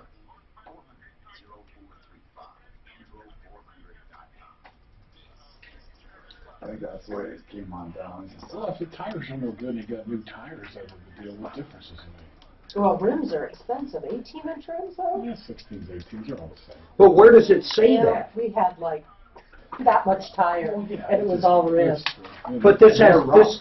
And They we ride rough. split our rim. But this isn't your contract. The rim like 3 times Do you have the contract? because the tire's so small. Yeah, there's no tires, so if you hit something, it's right on the But rim. we found a place in California for free. You can send the rim, and they re-weld it. It's amazing what they can do. Delbert, do you have this? Like Do you have half the the sales price of agreement the I can rim. see? We had it on our Jaguar. Yeah, we had it on the Jaguar. Lighter car. You mean you don't have? You can't even put alloy rims on. Yes. Okay. Hold on. I'm going to have Suzanne. That one. Rims, because Yeah. it's a heavy truck. It looked really good. Give him our But I suite told him- address I told him online. Give Delbert that- on line 4 our Yeah. address so he can mail us the sales agreement. Yeah, I don't need to be dubbed down. Here's what the guy's saying. It has nothing to do with anything he said so far. I swear to God. You were asking the right questions? I'll just wait till we come back on air. I mean, it truly doesn't. Now I understand why he's upset, but it really has nothing to do with anything he said whatsoever. Maybe the rims that I'm teasing you guys. Maybe the rims he bought it with weren't the factory rims, so they were going to put on whatever the car spec for. But it could be anything. God. Did they tell him up front, or did they just do a bait or switch? I know what he's saying. Okay. I understand what he's saying. But I don't have the sales agreement, so there's nothing I can do. But I can at least explain. Yeah, but I can at least let everybody know what his real gripe is. so why a year? Because it really has nothing to do with rims and tires. Seriously. Oh, really? Was it the loan? Oh, gosh. Yes. That's what I remember. The loan. Yes, exactly. See, this is why you have to call. No, I know, but we need an agreement there. Well, he said Without seeing the sales agreement, I don't even know if he's got a leg to stand on there. Because I really doubt the sales agreement says what he's assuming. I don't know. Is he asking to undo the deal? A year later. No, he's asking for, let's see here. He's asking for $1,500 roughly. I assume that's what he's asking. Equipment that's not on the car that he supposedly. Yeah. Oh my God! So I pick up. He's so forlorn. He goes, "This guy's yelling at me." This guy, is that what he said? He's talking to somebody in the He's yelling at me. See, I remember the call because he keeps on talking, and he kept on talking while Tom was trying to get in there and stuff. Oh my God, he's impossible. Yeah. And when people hear what the real problem is, it's so different. Right. At first he goes, "I want my wheels and tires back." I said, "This is off air." I said, "Well, they're not going to have those." He goes, "I know. But that's not what I'm calling for." I wanted that pizza too. This might help with Delbert. I finally understand what he's saying. Okay, do you understand that the Yes. loan company is Yes. saying what was sold to you is not what we approved? Yes. I understand what he's saying. So what do I need to do with the guy? I Because just- I was on the phone when you're on the I need his true, I don't need this. I know, I told him it was worthless. I need the actual sales agreement. He's assuming on that sales agreement, it's going to list that the vehicle has and a that's what I power told him. Oh, we're on sunroof, the same a page. nav system, and We're all. on the same page. So That's yeah. 25 years does this. Now I remember that. It was about how the car was equipped. But I bet the sales agreement, if it does say that, they owe him something. I don't care. They puffed up the loan to be more than Well, what the have you car seen a was. buyer's agreement list the equipment? I haven't. Never. It's on the window sticker. Yeah. Optional You and didn't buy it. standard. You didn't buy it new. It was used, so there's no window. And I have no idea where this comes from. This means nothing. I could have typed this up. Yeah. Pull up the VIN. The VIN tells you. We're given as built. Yeah. You used to be able to just Keep him on, though. I want to talk to him again. Put him out and put him on a used car. And they had everything. He's yelling at me. Except for the dealer. I swear to God, the second I pick up, I hear him talking to someone. It's exactly what he said. He was probably talking about one of you guys. Oh, yeah. So if the loan was for way more than You it should try to have have a been. fight with they one? were See if they can box? But his friend, trying to they get a have extra a money night out of them and video, out of the bank. and they're chasing. Well, if he's saying that the loan company's coming back on him, that is an issue. Little, yeah. But I can't imagine they are a year later. Or is it a wombat? They may have. Or it can even get worse. He's going to go, well, I haven't made payments for 6 months because of this. Well, they'll come later. Oh, yeah, that'll come after the next three layers of the onion. They already repoed it, and they're selling it, and it doesn't have Yeah. the He's equipment. got the most unbelievable blue eyes. Yeah, Jared is having too much fun down under. Is that why you guys stopped having that Saturday show? Because people kept calling in for a second opinion from the weekday? What do you mean? Way back when you used to have this on Saturdays. The automotive edition? No, it's just another day. No, that was the Troubleshooter Automotive Edition on Saturday. Oh, that was just supposed to be auto? I did, yeah, we take calls and everything, but I did that for But people kept calling Over for a the year. weekday stuff and trying to get another shot at it. Yeah. Oh, That was fun, though. so you did it the 5 days a week, and then you did I it had Saturday? you know who's the guy around the house? Ken Ken Moon. Ken Moon. So he did a show right before me. So we have a guy call in, and his garage door won't go down. Okay? The garage door won't go down. And it was the first call up, and Ken was still getting his stuff. So I said, Ken, man, we have a garage door question. I think I can help him out, but in case if my idea doesn't work, maybe yours will. And Ken goes, yeah, I'd be glad to stick around. So I get him on, and I said, okay, so what's going on? He goes, I hit the button, and it won't go down. Simply won't go down. I said, okay, is there a bucket or something you can stand on that you can get up there? Do you have a bucket? And the guy's looking around. He's in his garage. He goes, no, I don't have a bucket. I said, you got to find something, some kind of bucket or a pail or something. So he goes in, he grabs a mop bucket. I said, okay, now fill it with water. And Ken's looking at me like, what the hell are you talking about, Phil? I said, listen, I know this doesn't sound conventional, but just fill the bucket with water, dude. Oh, man. We have to wait. Another teaser. I'll tell the story. All right, 303-713-8255. This is the only show of its kind. We're here to solve problems, answer questions, take your complaints. Lord, try to help you. You know, I try to have fun doing it, but sometimes I will admit I do get frustrated. It's hard to get to the actual questions sometimes. I talked to Delbert, if you were listening last hour. Delbert called in, and he had an issue with the rims, but ultimately his issue has nothing to do with the rims. His issue, and Delbert, I want to bring you up instantly here. Make sure I am correct on this, because honestly, man, it was a little hard to get to the issue. But the bottom line is, your vehicle, according to the credit union, yes, this has nothing to do with rims, folks, but it does have to do with the rims, the leather seats, the navigation system, the power sunroof, and some kind of other stereo or something. In other words, your credit union who financed the vehicle thought your vehicle had all of these options, and it doesn't. Am I correct there? Yes. So your problem is you think the dealer sold you something that didn't have this stuff, and they misled the credit union so you could qualify for the car. Yes. Is the credit union coming after you?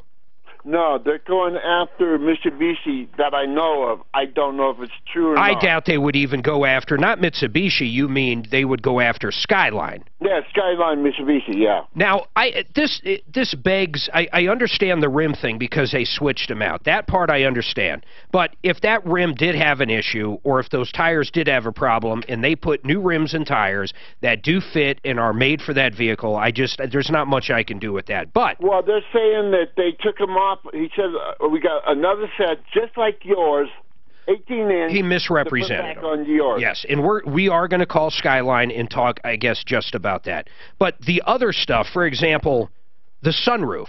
When you looked at this vehicle, I can assure you, you would have known if it had a sunroof or not. Right. So there's nothing they can do there. Why do you think the credit union thought it had all of this? Was it just because what the VIN pulled on it? When I talked to him about the problem with the rims and tires, and we was talking about, you mean I told them that it didn't have a sunroof, and they said it don't. Okay, and then all of a sudden they thought it did. I don't think. They started asking all this other. Does it have a navigation? No. And I went through the list and stuff and that, and. I understand. And then your contention is this: they basically boosted what the vehicle should be worth by 4, 8, 12, about $1,500. Right. If it had all those options, but you knew it didn't have all those options, correct? No, I knew it didn't have those options. Okay. And when my son got the paper after we signed the contract, the guy told him, go over and get the paper out of the copy machine. You're going to mail us. He says, my car don't have a sunroof. It don't have any of this. I got you. And he said, don't worry about it. Yeah, okay. You're going to mail us that sales contract. I am not 100% positive, but I'm pretty sure the issue is going to be, on that sales contract, it's not going to say power sunroof. It's not going to say. It says it's in the papers there. It's in the contract. It's okay. Well, when I sent you. Okay, when I see contract. What you sent me here is not the contract. I need to see the contract. What I'm saying is you're going to send me the contract, right? Okay, he's going to send me the contract, and then we're going to talk about it. I swear that's what we're going to do. So Delbert, Suzanne will get you the address, or you can scan it and email it, and we'll get it right away. But if you can't do that and you got to mail it to us, Suzanne, give them that information. Let's get that line freed up. I think after the show, I'm going to go to the dentist, maybe request a root canal. A little extra drilling. I'm too busy for that. Lord. I hope we can help him. I understand, but there's a couple things here. Just to say this, though. When he bought it, he knew it didn't come with that stuff. Now, if they're trying to pull a fast one on the credit union just to get him qualified, that is an issue. But that issue is with who? Who is it with? With Delbert. No. Yeah. Nope, I don't agree. But, like you said, the buyer's order doesn't show equipment. That issue is going to be between that credit union and that dealer. It has nothing to do. Delbert or his son or whoever agreed to pay X amount for that vehicle. He knew it didn't have leather seats. He knew it didn't have a sunroof. It doesn't matter. If there is an issue, maybe the rims, if they swapped them out and he got less value when he brought it back, but I don't even know if that's correct. But the other problem is, the only issue would be, is whatever credit union might go, well, we don't want to deal with Skyline anymore if they're going to lie to us. That's true. But we don't even know that. Man. Blinker. In studio with us. Check this out. Andrew Price with Blinker. I'm going to sell my car through Blinker. Folks, if you've never heard of Blinker, you simply go to, what is it, the Apple store on your iPhone, or you go to the Android store on your Android. You download the Blinker app. You take a picture of your license plate. It'll populate what your car is. You plug in your mileage. It'll say, take a picture of the right quarter panel, the left quarter panel, the front of the car, the back of the car. It'll tell you what to do in the app. So you take the pictures. Then it'll ask you information if someone holds the title. And, you know, let's say you owe, it'll say, okay, who's the lender, right? It'll ask that. Yep, it will. How much do you owe on it? When do you make your payment? It'll ask basic information about the lender. Yep. Now check this out. Then it goes out to everybody who wants to buy your vehicle. So you're not going to get ripped off by Craigslist. You're not going to get ripped off. You're not going to have to do it yourself and have some scam guy show up, because Blinker handles all the paperwork for free. They'll do the title. They'll make sure you get paid if you're the seller. They'll make sure you get what you bought if you're the buyer. And check this out. If you're trying to sell your car, like I am, what Blinker brings to me more than anything, I know how to sell a car. I'll never trade them in. I'm not a trade-in guy because I won't take the hit on them. But here's what Blinker brings to me. They'll do the financing. So I can list my car for sale, someone wants it, and unlike buying a car from most individuals, Blinker will finance them. And if they have good credit, they'll have awesome rates, just as good as anybody else has. If they have bad credit, do you guys handle really bad credit too, or no? Is it mostly A-B paper, if you will? Yeah, I think we do a credit range down to about a 560. Oh, so you cover every gamut. Yeah. So if they have an 800 credit score, they're going to get the same, if not a better rate than any other place would offer. Absolutely. And yes. if they do have bad credit, they don't have to go to a buy here, pay here. They can actually buy a car at a reasonable price. And remember, you're not buying it from Blinker. You're buying it from the individual market. You can negotiate. You can do whatever you want. Blinker just brings you, as the seller, the financing part. There's nothing else like it out there. It is an amazing thing. I'm going to do it this weekend with a car we're selling, and I'll report back. But Deputy Dan did it, what, a month ago? Yeah, a month ago. And what did it say? It suggested to you what to sell it for, right? I think it's at $22,000. $22,000. And what does that come from, Andrew? Is that Black Book, Blue Book? Yeah, that's a Black Book database. It's like an industry standard that the dealers use. So, boom, that populates. It suggests that. And then you sold it because you wanted to sell it quick for what, like 500 less or something? So I listed at 21, and then she came back, and then it was 19.6. And then how did everything else go? They handled all the paperwork. Everything. So how did you get paid? It just went right into my account. You give them your bank account, it goes right in there. Holy crap. Oh, it's great. So, and did she end up financing? Do either yes, she of did. you know? Yep. So she did. She yep. financed through Blinker. Yes. Yep. And then you pay him directly. Directly. Yep. Do you take anything out of the sell price? We do not. No. So nothing. Whatever he got, whatever she paid him, he got every nickel. Yeah, he gets every nickel. We're the lender in that arrangement. That's there. it. So we make the money on the interest of the loan itself. So think of all the people looking at your car now. So you can actually market your car for free to numerous people. You can also sell it to almost anybody, even if they don't have the cash to buy it. It's an absurdity. I don't know why I didn't think of it. Honest to God, this is something that should have been done a long time ago. It's a great idea. Well, it's incredible. The great thing is it's, in Craigslist you're selling a, $8,000 or less sled. Yeah. Cash usually. And now you can do it just as easily with a $22,000 car in Dan's case. Okay, hold on. I always like trying to punch holes in something. Sure. How about if that lady who bought Dan showed up with cash? You guys, there's no financing, so you didn't make any money? Yeah, there's no we make no money on that. So you did all the paperwork. You still made sure he got paid. Absolutely. You still made sure she got the car and the title, and you got nothing. You're telling me in that model right there, literally Blinker made nothing. Blinker made nothing. Oh my God. So literally, how many cash deals are done on Blinker? Is it mostly financing? We do a lot of, I'd say 60% of our transactions are financing. Oh, wow. Because we do offer that, you know. And They it's literally make the money just like a credit union. They're the bank. And we'll do it for free right now with no fee, just because we want people to use the platform and really build the trust. Man, Blinker.com, that's the best way. And they give you a Carfax, too. Oh, you get a free Carfax if you list it? Yeah, every seller. So if you just claim your car on there, you can get a free Carfax on your car. Wait a minute. For the seller or the buyer? Both? Either. So when you listed yours, it pulls a Carfax. Right. No money. Free Carfax. Free Carfax. Man. Yeah. You can go list your car on there now. How many people are going to go just get a free Carfax now? Which is fine. Yeah, Knock yourself out. They want you go to use the platform. That's incredible. What a great deal. All right, 303-713-8255. Jennifer's having buyer's remorse. Jennifer, what is the buyer's remorse about? Well, we bought a new used car. It's new to us, but it's a used car yesterday. Yeah. What kind of car is it? It's a 2015 Chevy Equinox. Did you get it checked out? I'm taking it today to get it checked out. Okay, well, just common sense here, and I'm just, I guess, according to everybody, I'm in a mood, but why would you get it checked out after you buy it? And I say this more for everybody listening that might do the same mistake. Why? Because they said we could, you know, we have the time period. What is the time period? 3 days. Okay, and who did, that's in the contract? Who did you buy it from? Century Chevrolet. So Century Chevrolet has a 3-day, return period? That's what we were told. I don't know if they do or not. If someone would hop on, and maybe they do, I don't know. But okay, let's assume the car's in good shape. So keep going. Let's do that. We did end up buying, though, the extended bumper-to-bumper warranty, and that's where my buyer's remorse is coming in, because before this warranty... How many miles are on it, Jennifer? 41. 41,000. And I assume the factory warranty on that is 36? I don't know what it is. Do you 50. know?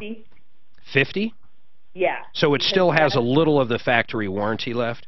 Very little, yes. Okay, but right now it is bumper to bumper with the factory. Correct. For 9,000 miles approximately. Right. How much was the aftermarket warranty? So it adds $27 to my payment. Yeah, but how much was the mop and glow in general? How much did you pay for the warranty, not the payment on it? The entire amount? Yeah, see if you can find that. I got to hit a break here. See if you can find somewhere on that sales. It'll be like $2,500, $3,000. I don't know how much it is. Hold tight, though. 303, we'll talk about it in general. 303-713-8255. Project manager with Stars Plumbing. Jose from Stars Plumbing is on the line. Well, we've got to take that. That's one of the main things we have to take. Jose, I am sorry. I just realized you were there. Daff, how long's he been holding?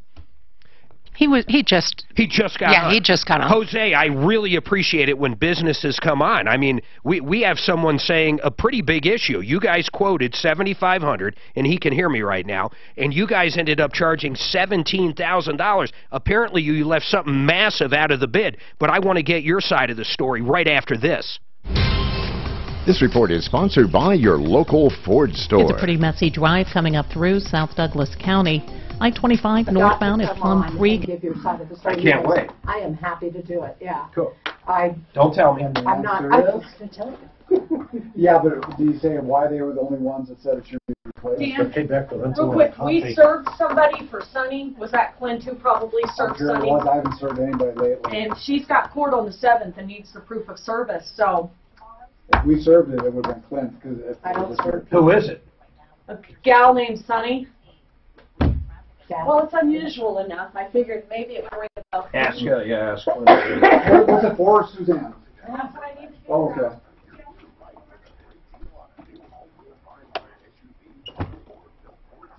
Wait till she's almost in the door. Boy, she's in a mood today, man. Now remember, the guy also said that the city engineer said he needed that fluid fill before. Okay, so yes, and Well, don't. Let's come on. I don't want any. I don't want to think about it. We're teasing I want off the cuff.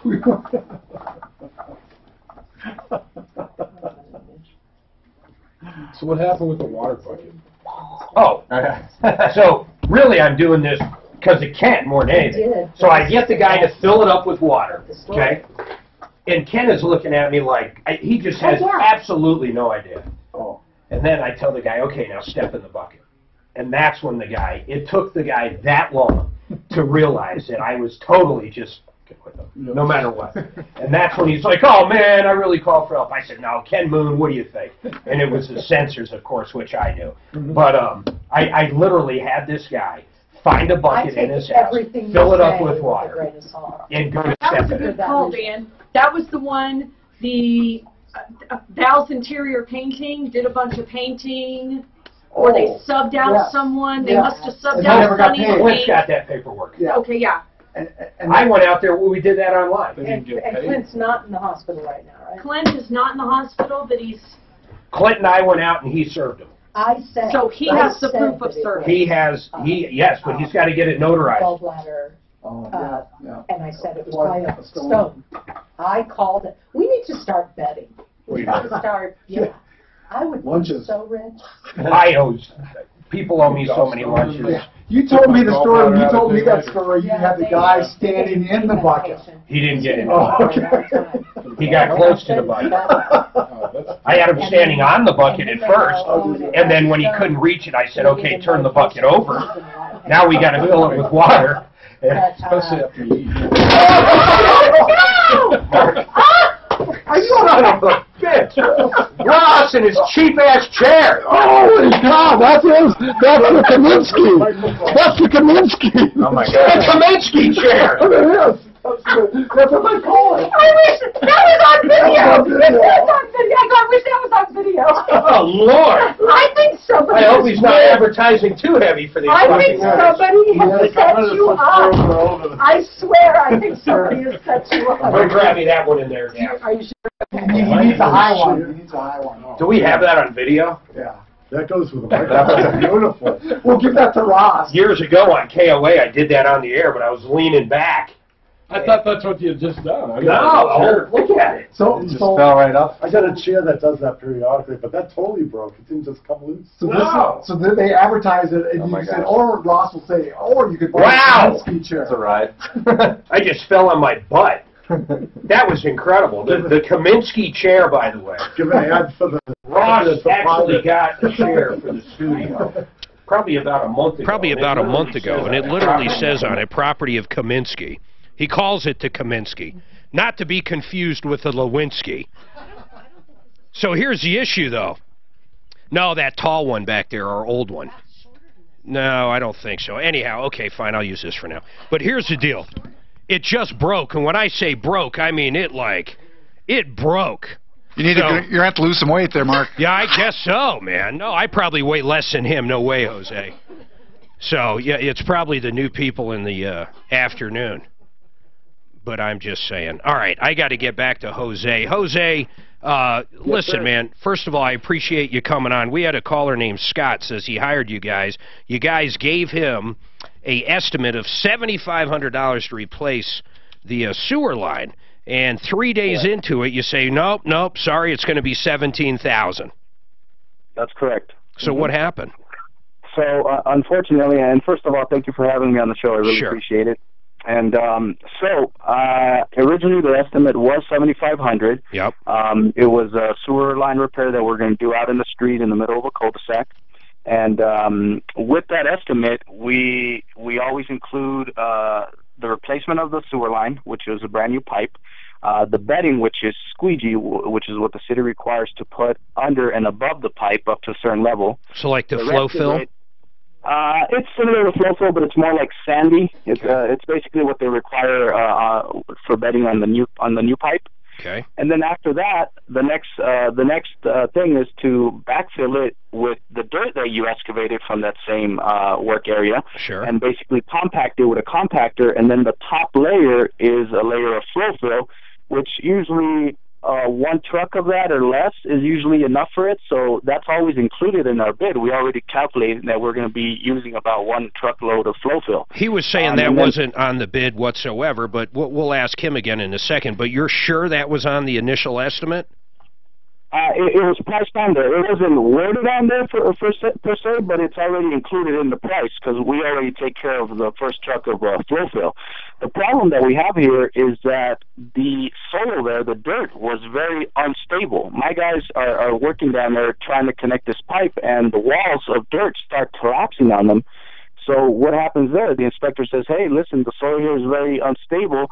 I need you guys to put some trench boxes here for protection to protect your guys and obviously to protect the job site from continuing to collapse. Scott was actually on site when that happened, so he saw that firsthand. I was there with him when he saw it, and I told Scott, I said, hey, Scott, as you can see, this is all collapsing.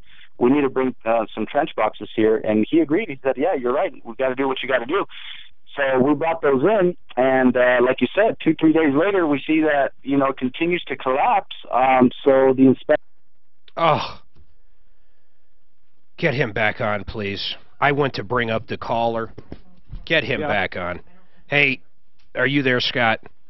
I'm there, so... Hold on, man. No, I need Jose to finish up. Hold on. I'll come to you. I was trying to get you both in. Jeez, man. Unbelievable. Let's get Jose back up. I just want to handle that. Here's a quick question for Blinker. Go ahead, Greg.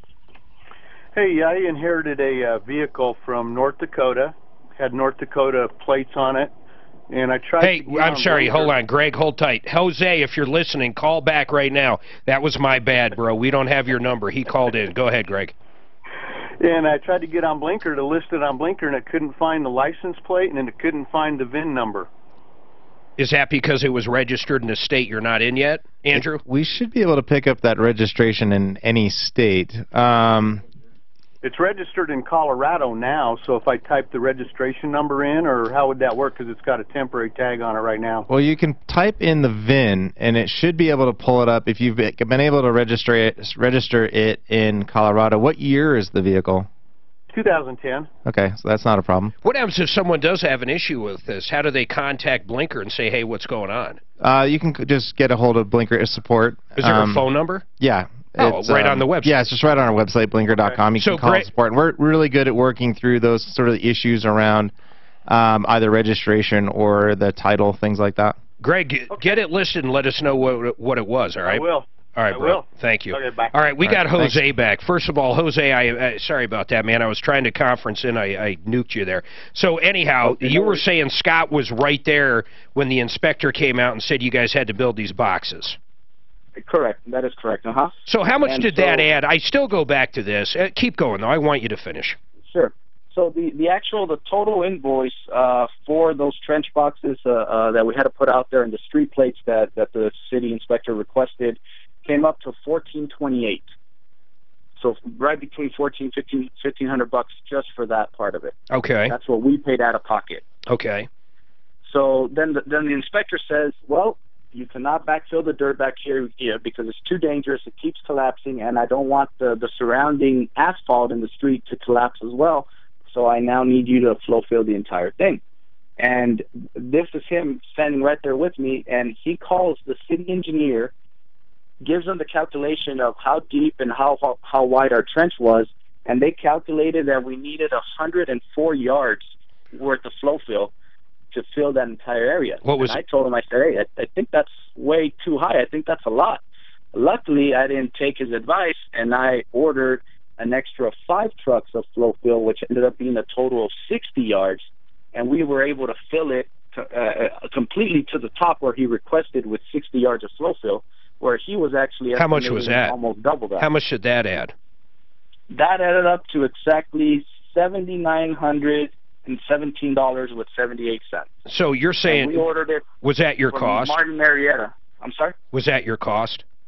That was our cost out of pocket, correct. So $7,900 out of pocket for 60 yards of flow fill.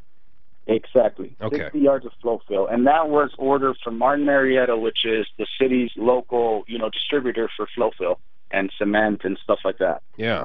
So this is not something that we bring in-house or anything like that. This is something that we had to pay out of pocket to get it there because the city inspector said, if you don't flow fill this in, I'm going to stop the job and I'm going to charge you guys for having to redo the entire asphalt surrounding this job site. All right, hold on. Scott, he's saying you were right there when all this went down. Okay, so first off, first day that happened, I was there in the beginning, and I saw what they were doing. I was wondering what the heck he's doing. He to get people down inside a trench, you have to have boxes. That's included in all that. Regardless, they didn't finish the job like they said they were going to the first day. The second day is when they had the problem with the collapsing, and because they didn't finish it the first day like they said. Now, I wasn't there when the inspector was there. I called the inspector later. Scott, hold on, though. Are you saying because they didn't finish the first day, what, it rained, and that's why it caved in? Or what? Why do you attribute? They're incompetent. They left a hole overnight, and they didn't finish the job like they said they could do the first day, which, whatever. So they only had 2 people working, and they were in a dangerous situation. They have to have boxes when you're that deep. That's OSHA requirements. So he's just telling lies when he says that I wasn't even there with the inspector. I've only talked to the inspector on the phone, so I don't know what he's talking about. But the second day when it started to collapse, absolutely, they had problems. Do you think, Scott, I want to ask this again, though. Do you think because they didn't finish the first day that it wouldn't have collapsed? Are you saying if they finished on schedule, you wouldn't have had these additional costs? I'm not saying you're right or wrong. Absolutely. Because at the end of the day, nothing was collapsing, not until the second day. So he was wrong there. Plus, the inspector told me that he had told Jose from the very get-go, before he pulled permits, the entire thing had to be flow-filled.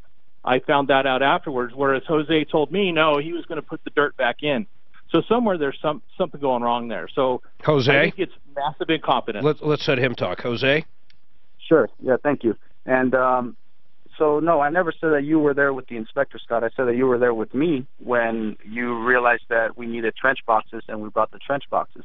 It wasn't a one-day job. We had actually scheduled this to be done. We started on, on a Friday, Thursday or Friday. We weren't on schedule to finish until Monday, but on our contract it stated that we had until Wednesday. So we knew that it was going to be a tough job. So that's why we requested so many days before we got done. So it was definitely not a one-day job. All right, hold on, guys. I got to do this to both of you. Hold on. I have to take this break. We're going to come back in a second. You know, there's got to be something we can do here. Jose, I want to talk to you off the air for a second, too. 303-713-8255. Everybody hold tight. This is Denver's Talk Station, 630 KHOW, an iHeart radio station. With Russ Kaminsky mornings, Kaplis and Kafer afternoons, KHOW, Denver. City inspector, you're going to lose this whole cul-de-sac, and it's going to be twice as much if you don't go in and do it. You would have quoted it. Jose, I believe Jose. Well, and it happens in plumbing all the time. To build the boxes, I'll guarantee you have to have that. Well, I don't know, but you got to understand from his perspective. It started at $7,500. He didn't get to negotiate it into the sale of the house. I'd even argue a little better if the sale of the house wasn't involved. He could have went back to his realtor and said, "Hey, I'm not going to accept this offer on this house. So I got to lay out $17,000." But because the estimate changed so much, he kind of got screwed in this deal. I understand what you're saying, but what would it take to get it done? What are you guys willing to do, if anything? And I don't know what when I talked to him before, he wasn't willing to pay an extra dime, and I told him, well, that's insane. So where can you guys meet? 13 feet. 13 feet. At the end. See, at the end it was. I think should have known that. 13 But you know what? I think they don't know when they get in there. It's one of those things. You don't know what's going to start happening. The soil is so different in different places. They won't allow anybody, I'll bet you, at 5 feet. Then ask him that. They can't. Because Scott did say OSHA requires. Yes. So why were the boxes not included in that? Exactly. So ask him that. Exactly. And Scott said that the boxes, yeah. But that's what happens when you outbid everybody by 50% too. Yeah. But like I say, OSHA's very. But how old is the house? That's the question I want to ask, because. Yeah, and you don't know what you're going to hit when you get into that soil. All right, hold on, man. And our neighbor. What do you guys make of that? I'm with him that OSHA would have required them to have boxes there working in the trench. So why weren't the boxes? But is it unusual to have the entire trench filled with the flow? I think plumbers don't always know what they're going to run into, and when the city required that he had to fill the entire, even Bob said, the normal is, the top of it is going to be the, what does that look? The flow fill. And then the city comes back and says, no, you've got to flow fill all of it. He said the engineer told him to be flow fill from the beginning. Yeah, and he even said, the engineer said to double the amount, and he's like, that's not right. I'm going to only order half. He must have had it wrong. He thought it was double wide. But he didn't, you also need to ask him about it being a cul-de-sac. The city engineer said something about, this is a cul-de-sac, you might lose this entire cul-de-sac, and you're going to have to pay for that. So that's where the flow fill needed to be, the whole thing. But I can't believe the city shouldn't have to pay for some of this. Is it the city's property or is it an HOA private property? The street is the, yeah. Once it goes to the so main it's line, almost that's like city. you could go back You to got it the from the city main and line say, cul-de-sac. why, you know, because it could have, the ground could have started collapsing if a earthquake or something hit. But how wide was it that you lose the whole cul-de-sac? Plus, every house would have had a separate sewer line to the... Right, but what I'm saying is the ground was not, ground was not stable anywhere in there.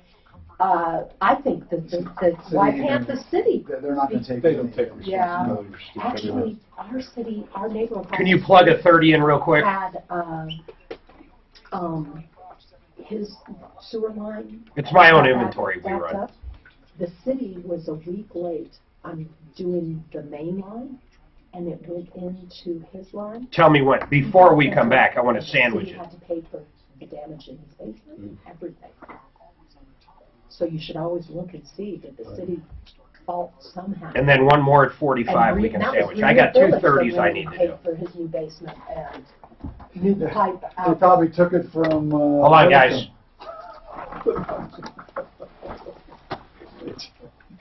Frank Duran, the real estate man. How many times can I talk about this? How many times can I talk about this guy? If you're buying or selling a house, whether the market is hot or it's slow, it doesn't matter. He's the best out there. He's going to tell you where to list it. He's going to get a frenzy going of people that want to buy that house. You'll get a bidding war going. Then he's going to take the absolute best option out there. He's going to sell it fast. He's going to sell it efficiently. He's an honest man. He's a great man. I use him. Tom uses him. 303-920-1622. 303-920-1622. Denver's talk station, 630 KHOW. Another one. All right. Let's get right back into this. Let's get right back into this. 303-713-8255. I need to get right back to Jose. Jose, I'm not even going to bring Scott up here, but I want to give you, we talked a little on break, so I want to give you a few things. One, my understanding is, and tell me, originally you were going to just backfill it with dirt and use a little bit of flow fill. Is that correct? Correct. About a truckload. A truckload fits about 11 yards of flow fill. So that's usually plenty for sewer repair like that. So originally it was going to be 11 yards. You ended up ordering another 60 yards because the inspector said basically because you know, you're around their road, their asphalt, he wanted you to bring in another 60. Yeah, another 50. We were covering roughly, let's say we were covering 10 and we bought in another 50. So about 60 total is what we bought. Okay. What I'm not understanding from what you're telling me is everything I know and every email I'm getting saying 99% of anybody in any county, at least in Colorado, doing work by the right-of-way or by the city stuff requires flow fill. They do not allow backfill and compaction. Are you saying where you were doing this work, backfill and compaction was acceptable up until the issue? That is correct. Okay, well then that's what we've got to verify. I mean, that's it. So you're saying because even though it was in the right-of-way there, that city of, what was it, Erie, says backfill and compaction is fine by their road?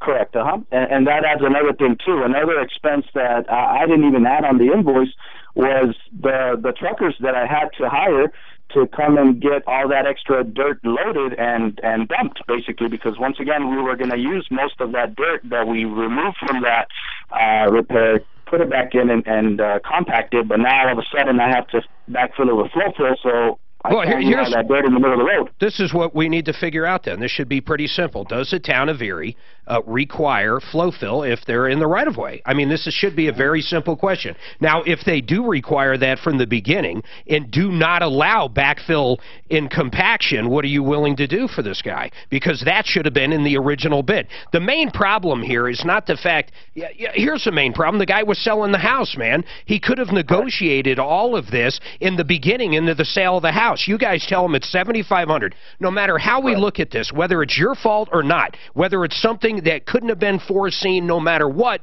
or not, he was calculating $7,500 and it goes up by $10,000. That just seems outrageous, man. You must get that. It is. Oh, believe me, and I told him too. I called his realtor directly, and I told him. I said, Randy, I said, hey, listen, man, this is the situation. This is what's going on. I said, I feel bad that this invoice is going up so high, but this is what the city is requiring. I have my hands tied. I said, well, here's okay. I get what you're saying, Jose, but I'm just saying this is God. It's not like it went up 3,000. It's Correct. So much more. So here's what I want to say, Scott. Here's what I want to figure out. I want to figure out if it is Erie, right? It's Evans. Evans, I'm sorry. I want to figure out if Evans actually requires where he was working either backfill and compaction or if he has to have flow fill. Mm-hmm. Yeah, flow fill is required. Once again, we already had... Whoa, one at a time. Scott, go ahead. Sorry. The city inspector I spoke to said that he told the contractor, Jose, he would have to flow fill the project before I ever even got the bid for $7,550. Well, it's either going to be that way or not. In other words, I think it's going to be cut and dry. They either say, okay, if you dig it out, you can't put the dirt back in, you got to use flow fill, or they're going to say no. I don't think there's any other. It's yes or no. Correct. And if that is correct, Jose, then what? What happens if they come back and say, any work you do here that's anywhere near the right-of-way requires flow fill? What are you going to do for Scott then? Well, I need to talk to the city then and put it up with the city because they're the ones that told me what needed to be done. All right. And the city inspector was out there every single day. I mean, out of all the jobs that I've done for the last several years, this inspector has been there on site the longest time I've ever seen any other inspector do it. So he was there from the get-go, seeing everything moving along just fine up until that happened, and then that's when he brought it up. All right, so let's this to me has just gotten a lot easier. So hold on. The only answer I haven't got out of you, Jose, is what happens if they come back and say this project, no matter what happened before you even broke dirt, required all flow fill. Then can you at least acknowledge that should have been in the bid? Oh, that would have totally been a game changer because the flow fill by itself was $7,900. Okay. I would have ever charged $7,500 for a full repair when just the flow fill itself was $7,900. But follow me down the road. If the inspector comes back and says that, what are you guys going to do over at Stars Plumbing if it should have been in there from the beginning? Well, I don't know. I guess we're going to have to talk because I really don't know. I mean, it wasn't told it for me since the beginning. Otherwise, it would have been on the invoice. Okay. On the original estimate, I'm sorry. All right, no problem. So hold tight. So, Scott, here's what I want to do. We've got to figure out if that's correct or not. You're telling me, and I want to make sure I understand this, and I've gotten emails from other people. Basically, when they're working by the right-of-way, where they're working in your yard, repairing this sewer line, they have to use backfill or flow fill, period, end of story, correct? They were in the city street. Correct. I get that. And the inspector, after, of course, this had gone on, I asked the inspector what was going on. He said he had told Jose. But the location on the original estimate did not change. They were going to be working in the right-of-way, period, right? That's correct. Okay, so once again, see how the inspector's lying. What's that? I don't see the inspector lying on this. If the inspector told me he told Jose flow fill from the beginning, I have to believe the inspector said that. Well, it's either that way or not. From all the information I'm gathering, it's either that way or not. Either they're one of the very, very few places where you can do backfill and compaction. In other words, use the dirt that you basically dug out, put it back in, and compact it.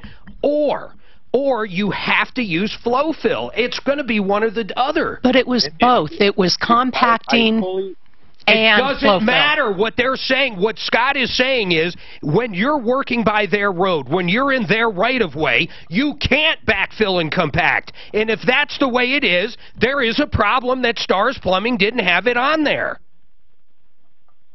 Scott?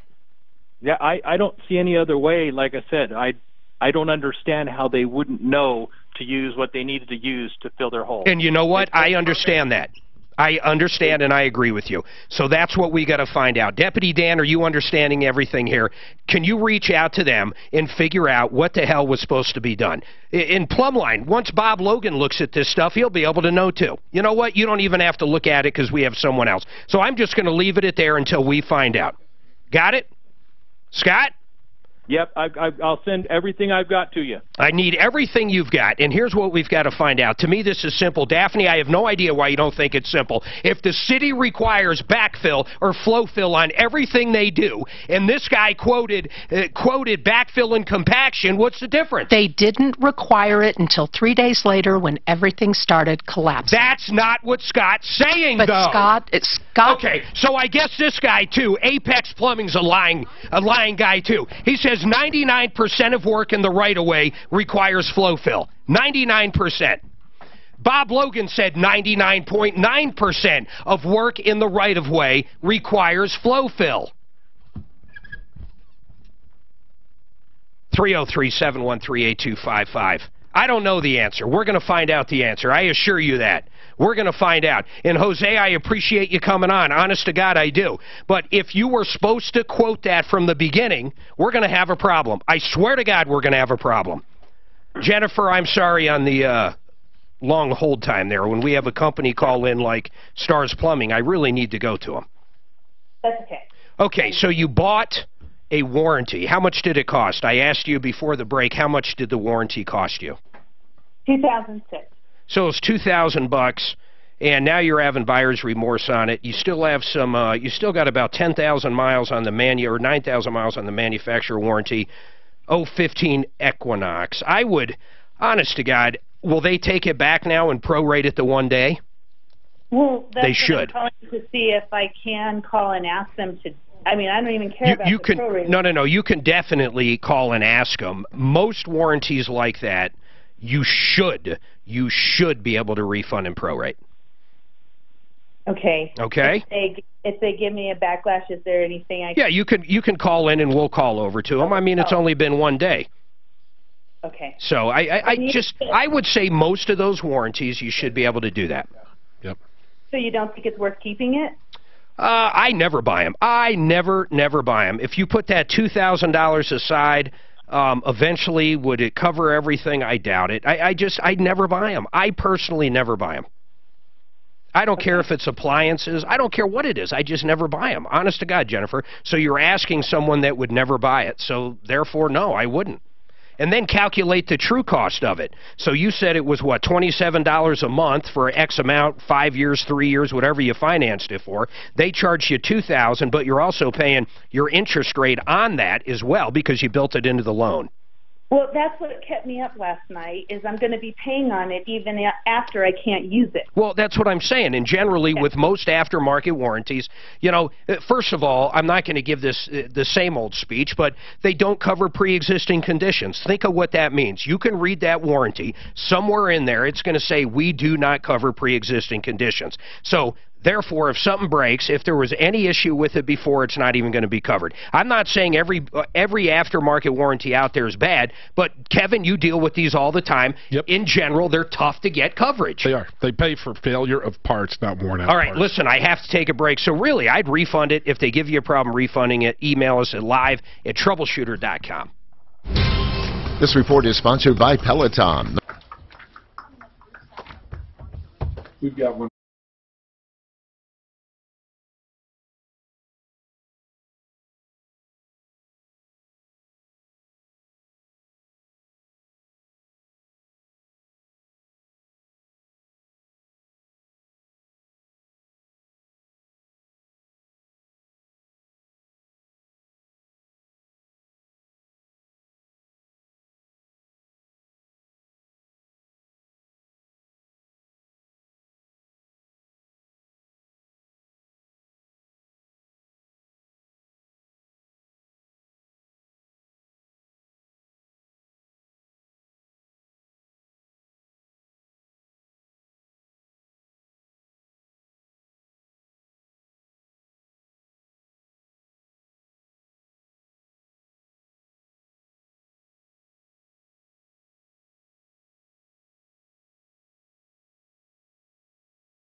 I think they were thinking they could use 60 yards of the dirt they pulled out. Yep.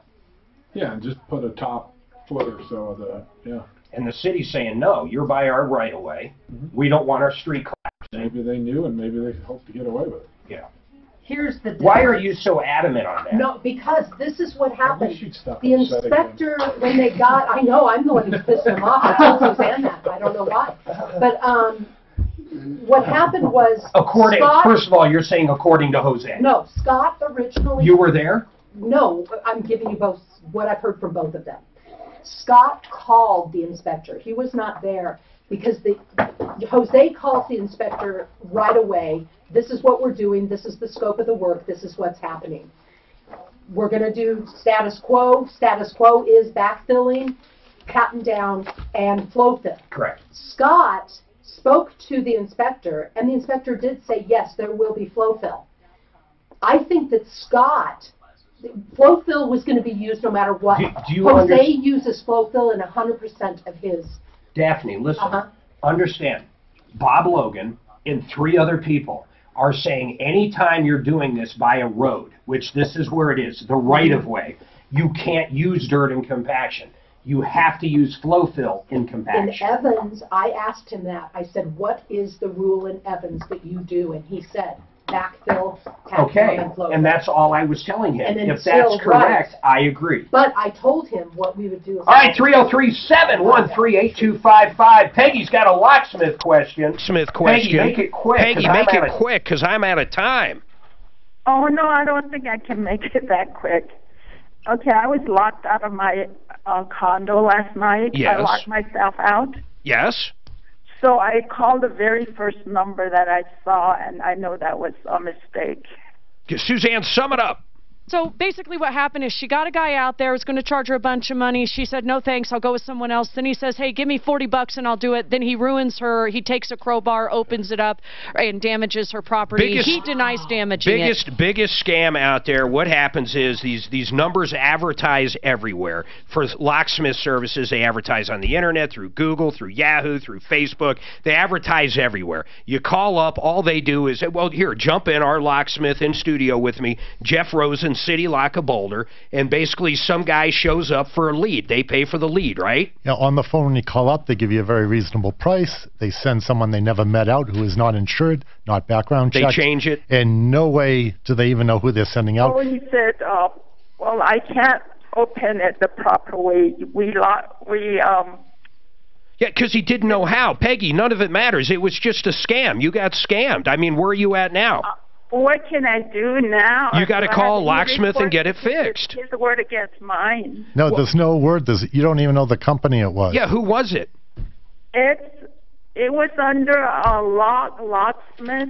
Okay, so if I call them now, will they answer? Yeah, I talked to her, and then she said.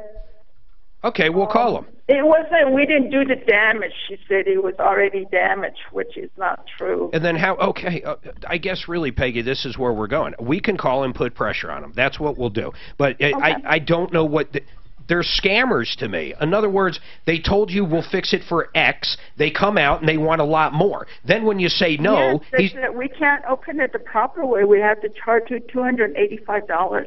I understand. No, it wasn't even a locksmith company. What you called was a phone number. It's a call bank in Florida or somewhere. Peggy, whoever you're talking to is not even the person that showed up, is what we're trying to tell you. It's an agitator. Well, they agitate too. My God, they're everything. The woman that answered, she is on the website in Lakewood. All right, hold on. Let's just get her in. Let's try to help her out. She's not quite. Get a name of a company. Yeah. I'll check it out. Cool. We'll have Jeff do that. Let's get the phone number to the company, Suzanne. We'll go from there. By the way, Blinker.com, Sheridan Auto Tech. You got any specials, real quick, Kevin? We're offering free alignments for the first 5 in both stores. Free alignment checks. Alignments. You're doing free alignments? Parts extra. Most cars, you know the limits, but yeah, we'll do free alignment. Yep. Free alignment. First 5, call, make an appointment. Dealerships are like $129. You just got new tires, take advantage of it. First 5. Sheridan Auto Tech, you can find them on referral list. Blinker.com if you're selling your car. Jeff Rosen with City Lock of Boulder. What's your website? Quick. CityLockUSA.com. All right, everybody hang tight. We're going to be back doing this day in and day out, saving you money, answering your questions, taking your complaints. So, we'll call the city. What kind of traffic you usually get after you're in? Is it pretty good? Yeah, let's pick up for sure. Yeah, good. People just, it's so weird because people don't even know how much you guys spend on ad clicks. Probably Google clicks. I think right now or not? I think Well, the key is going to be like selling a car has got to be like the number one, right? Yeah. Yep. Oh yeah. when it goes into this, and so we need to call it. So the other thing is that everybody's forgetting, he had his two experts and the city both Oh said. man, I got to you make don't sure I need lock repair that. And those guys who the buyer said, Star Plumbing's the only one that said, yes, you got to replace it. So, Yeah. I don't know. And I don't think they were trying to gouge because he goes, I did it at our cost. I didn't I didn't charge for The problem removing all the is dirt and everything too. How long's he been in business doing it? Either he misbid it or did it. No, I think it all comes down to the requirement of the city in Evans. Exactly. That's the only thing that matters. Exactly. Well, it's So all that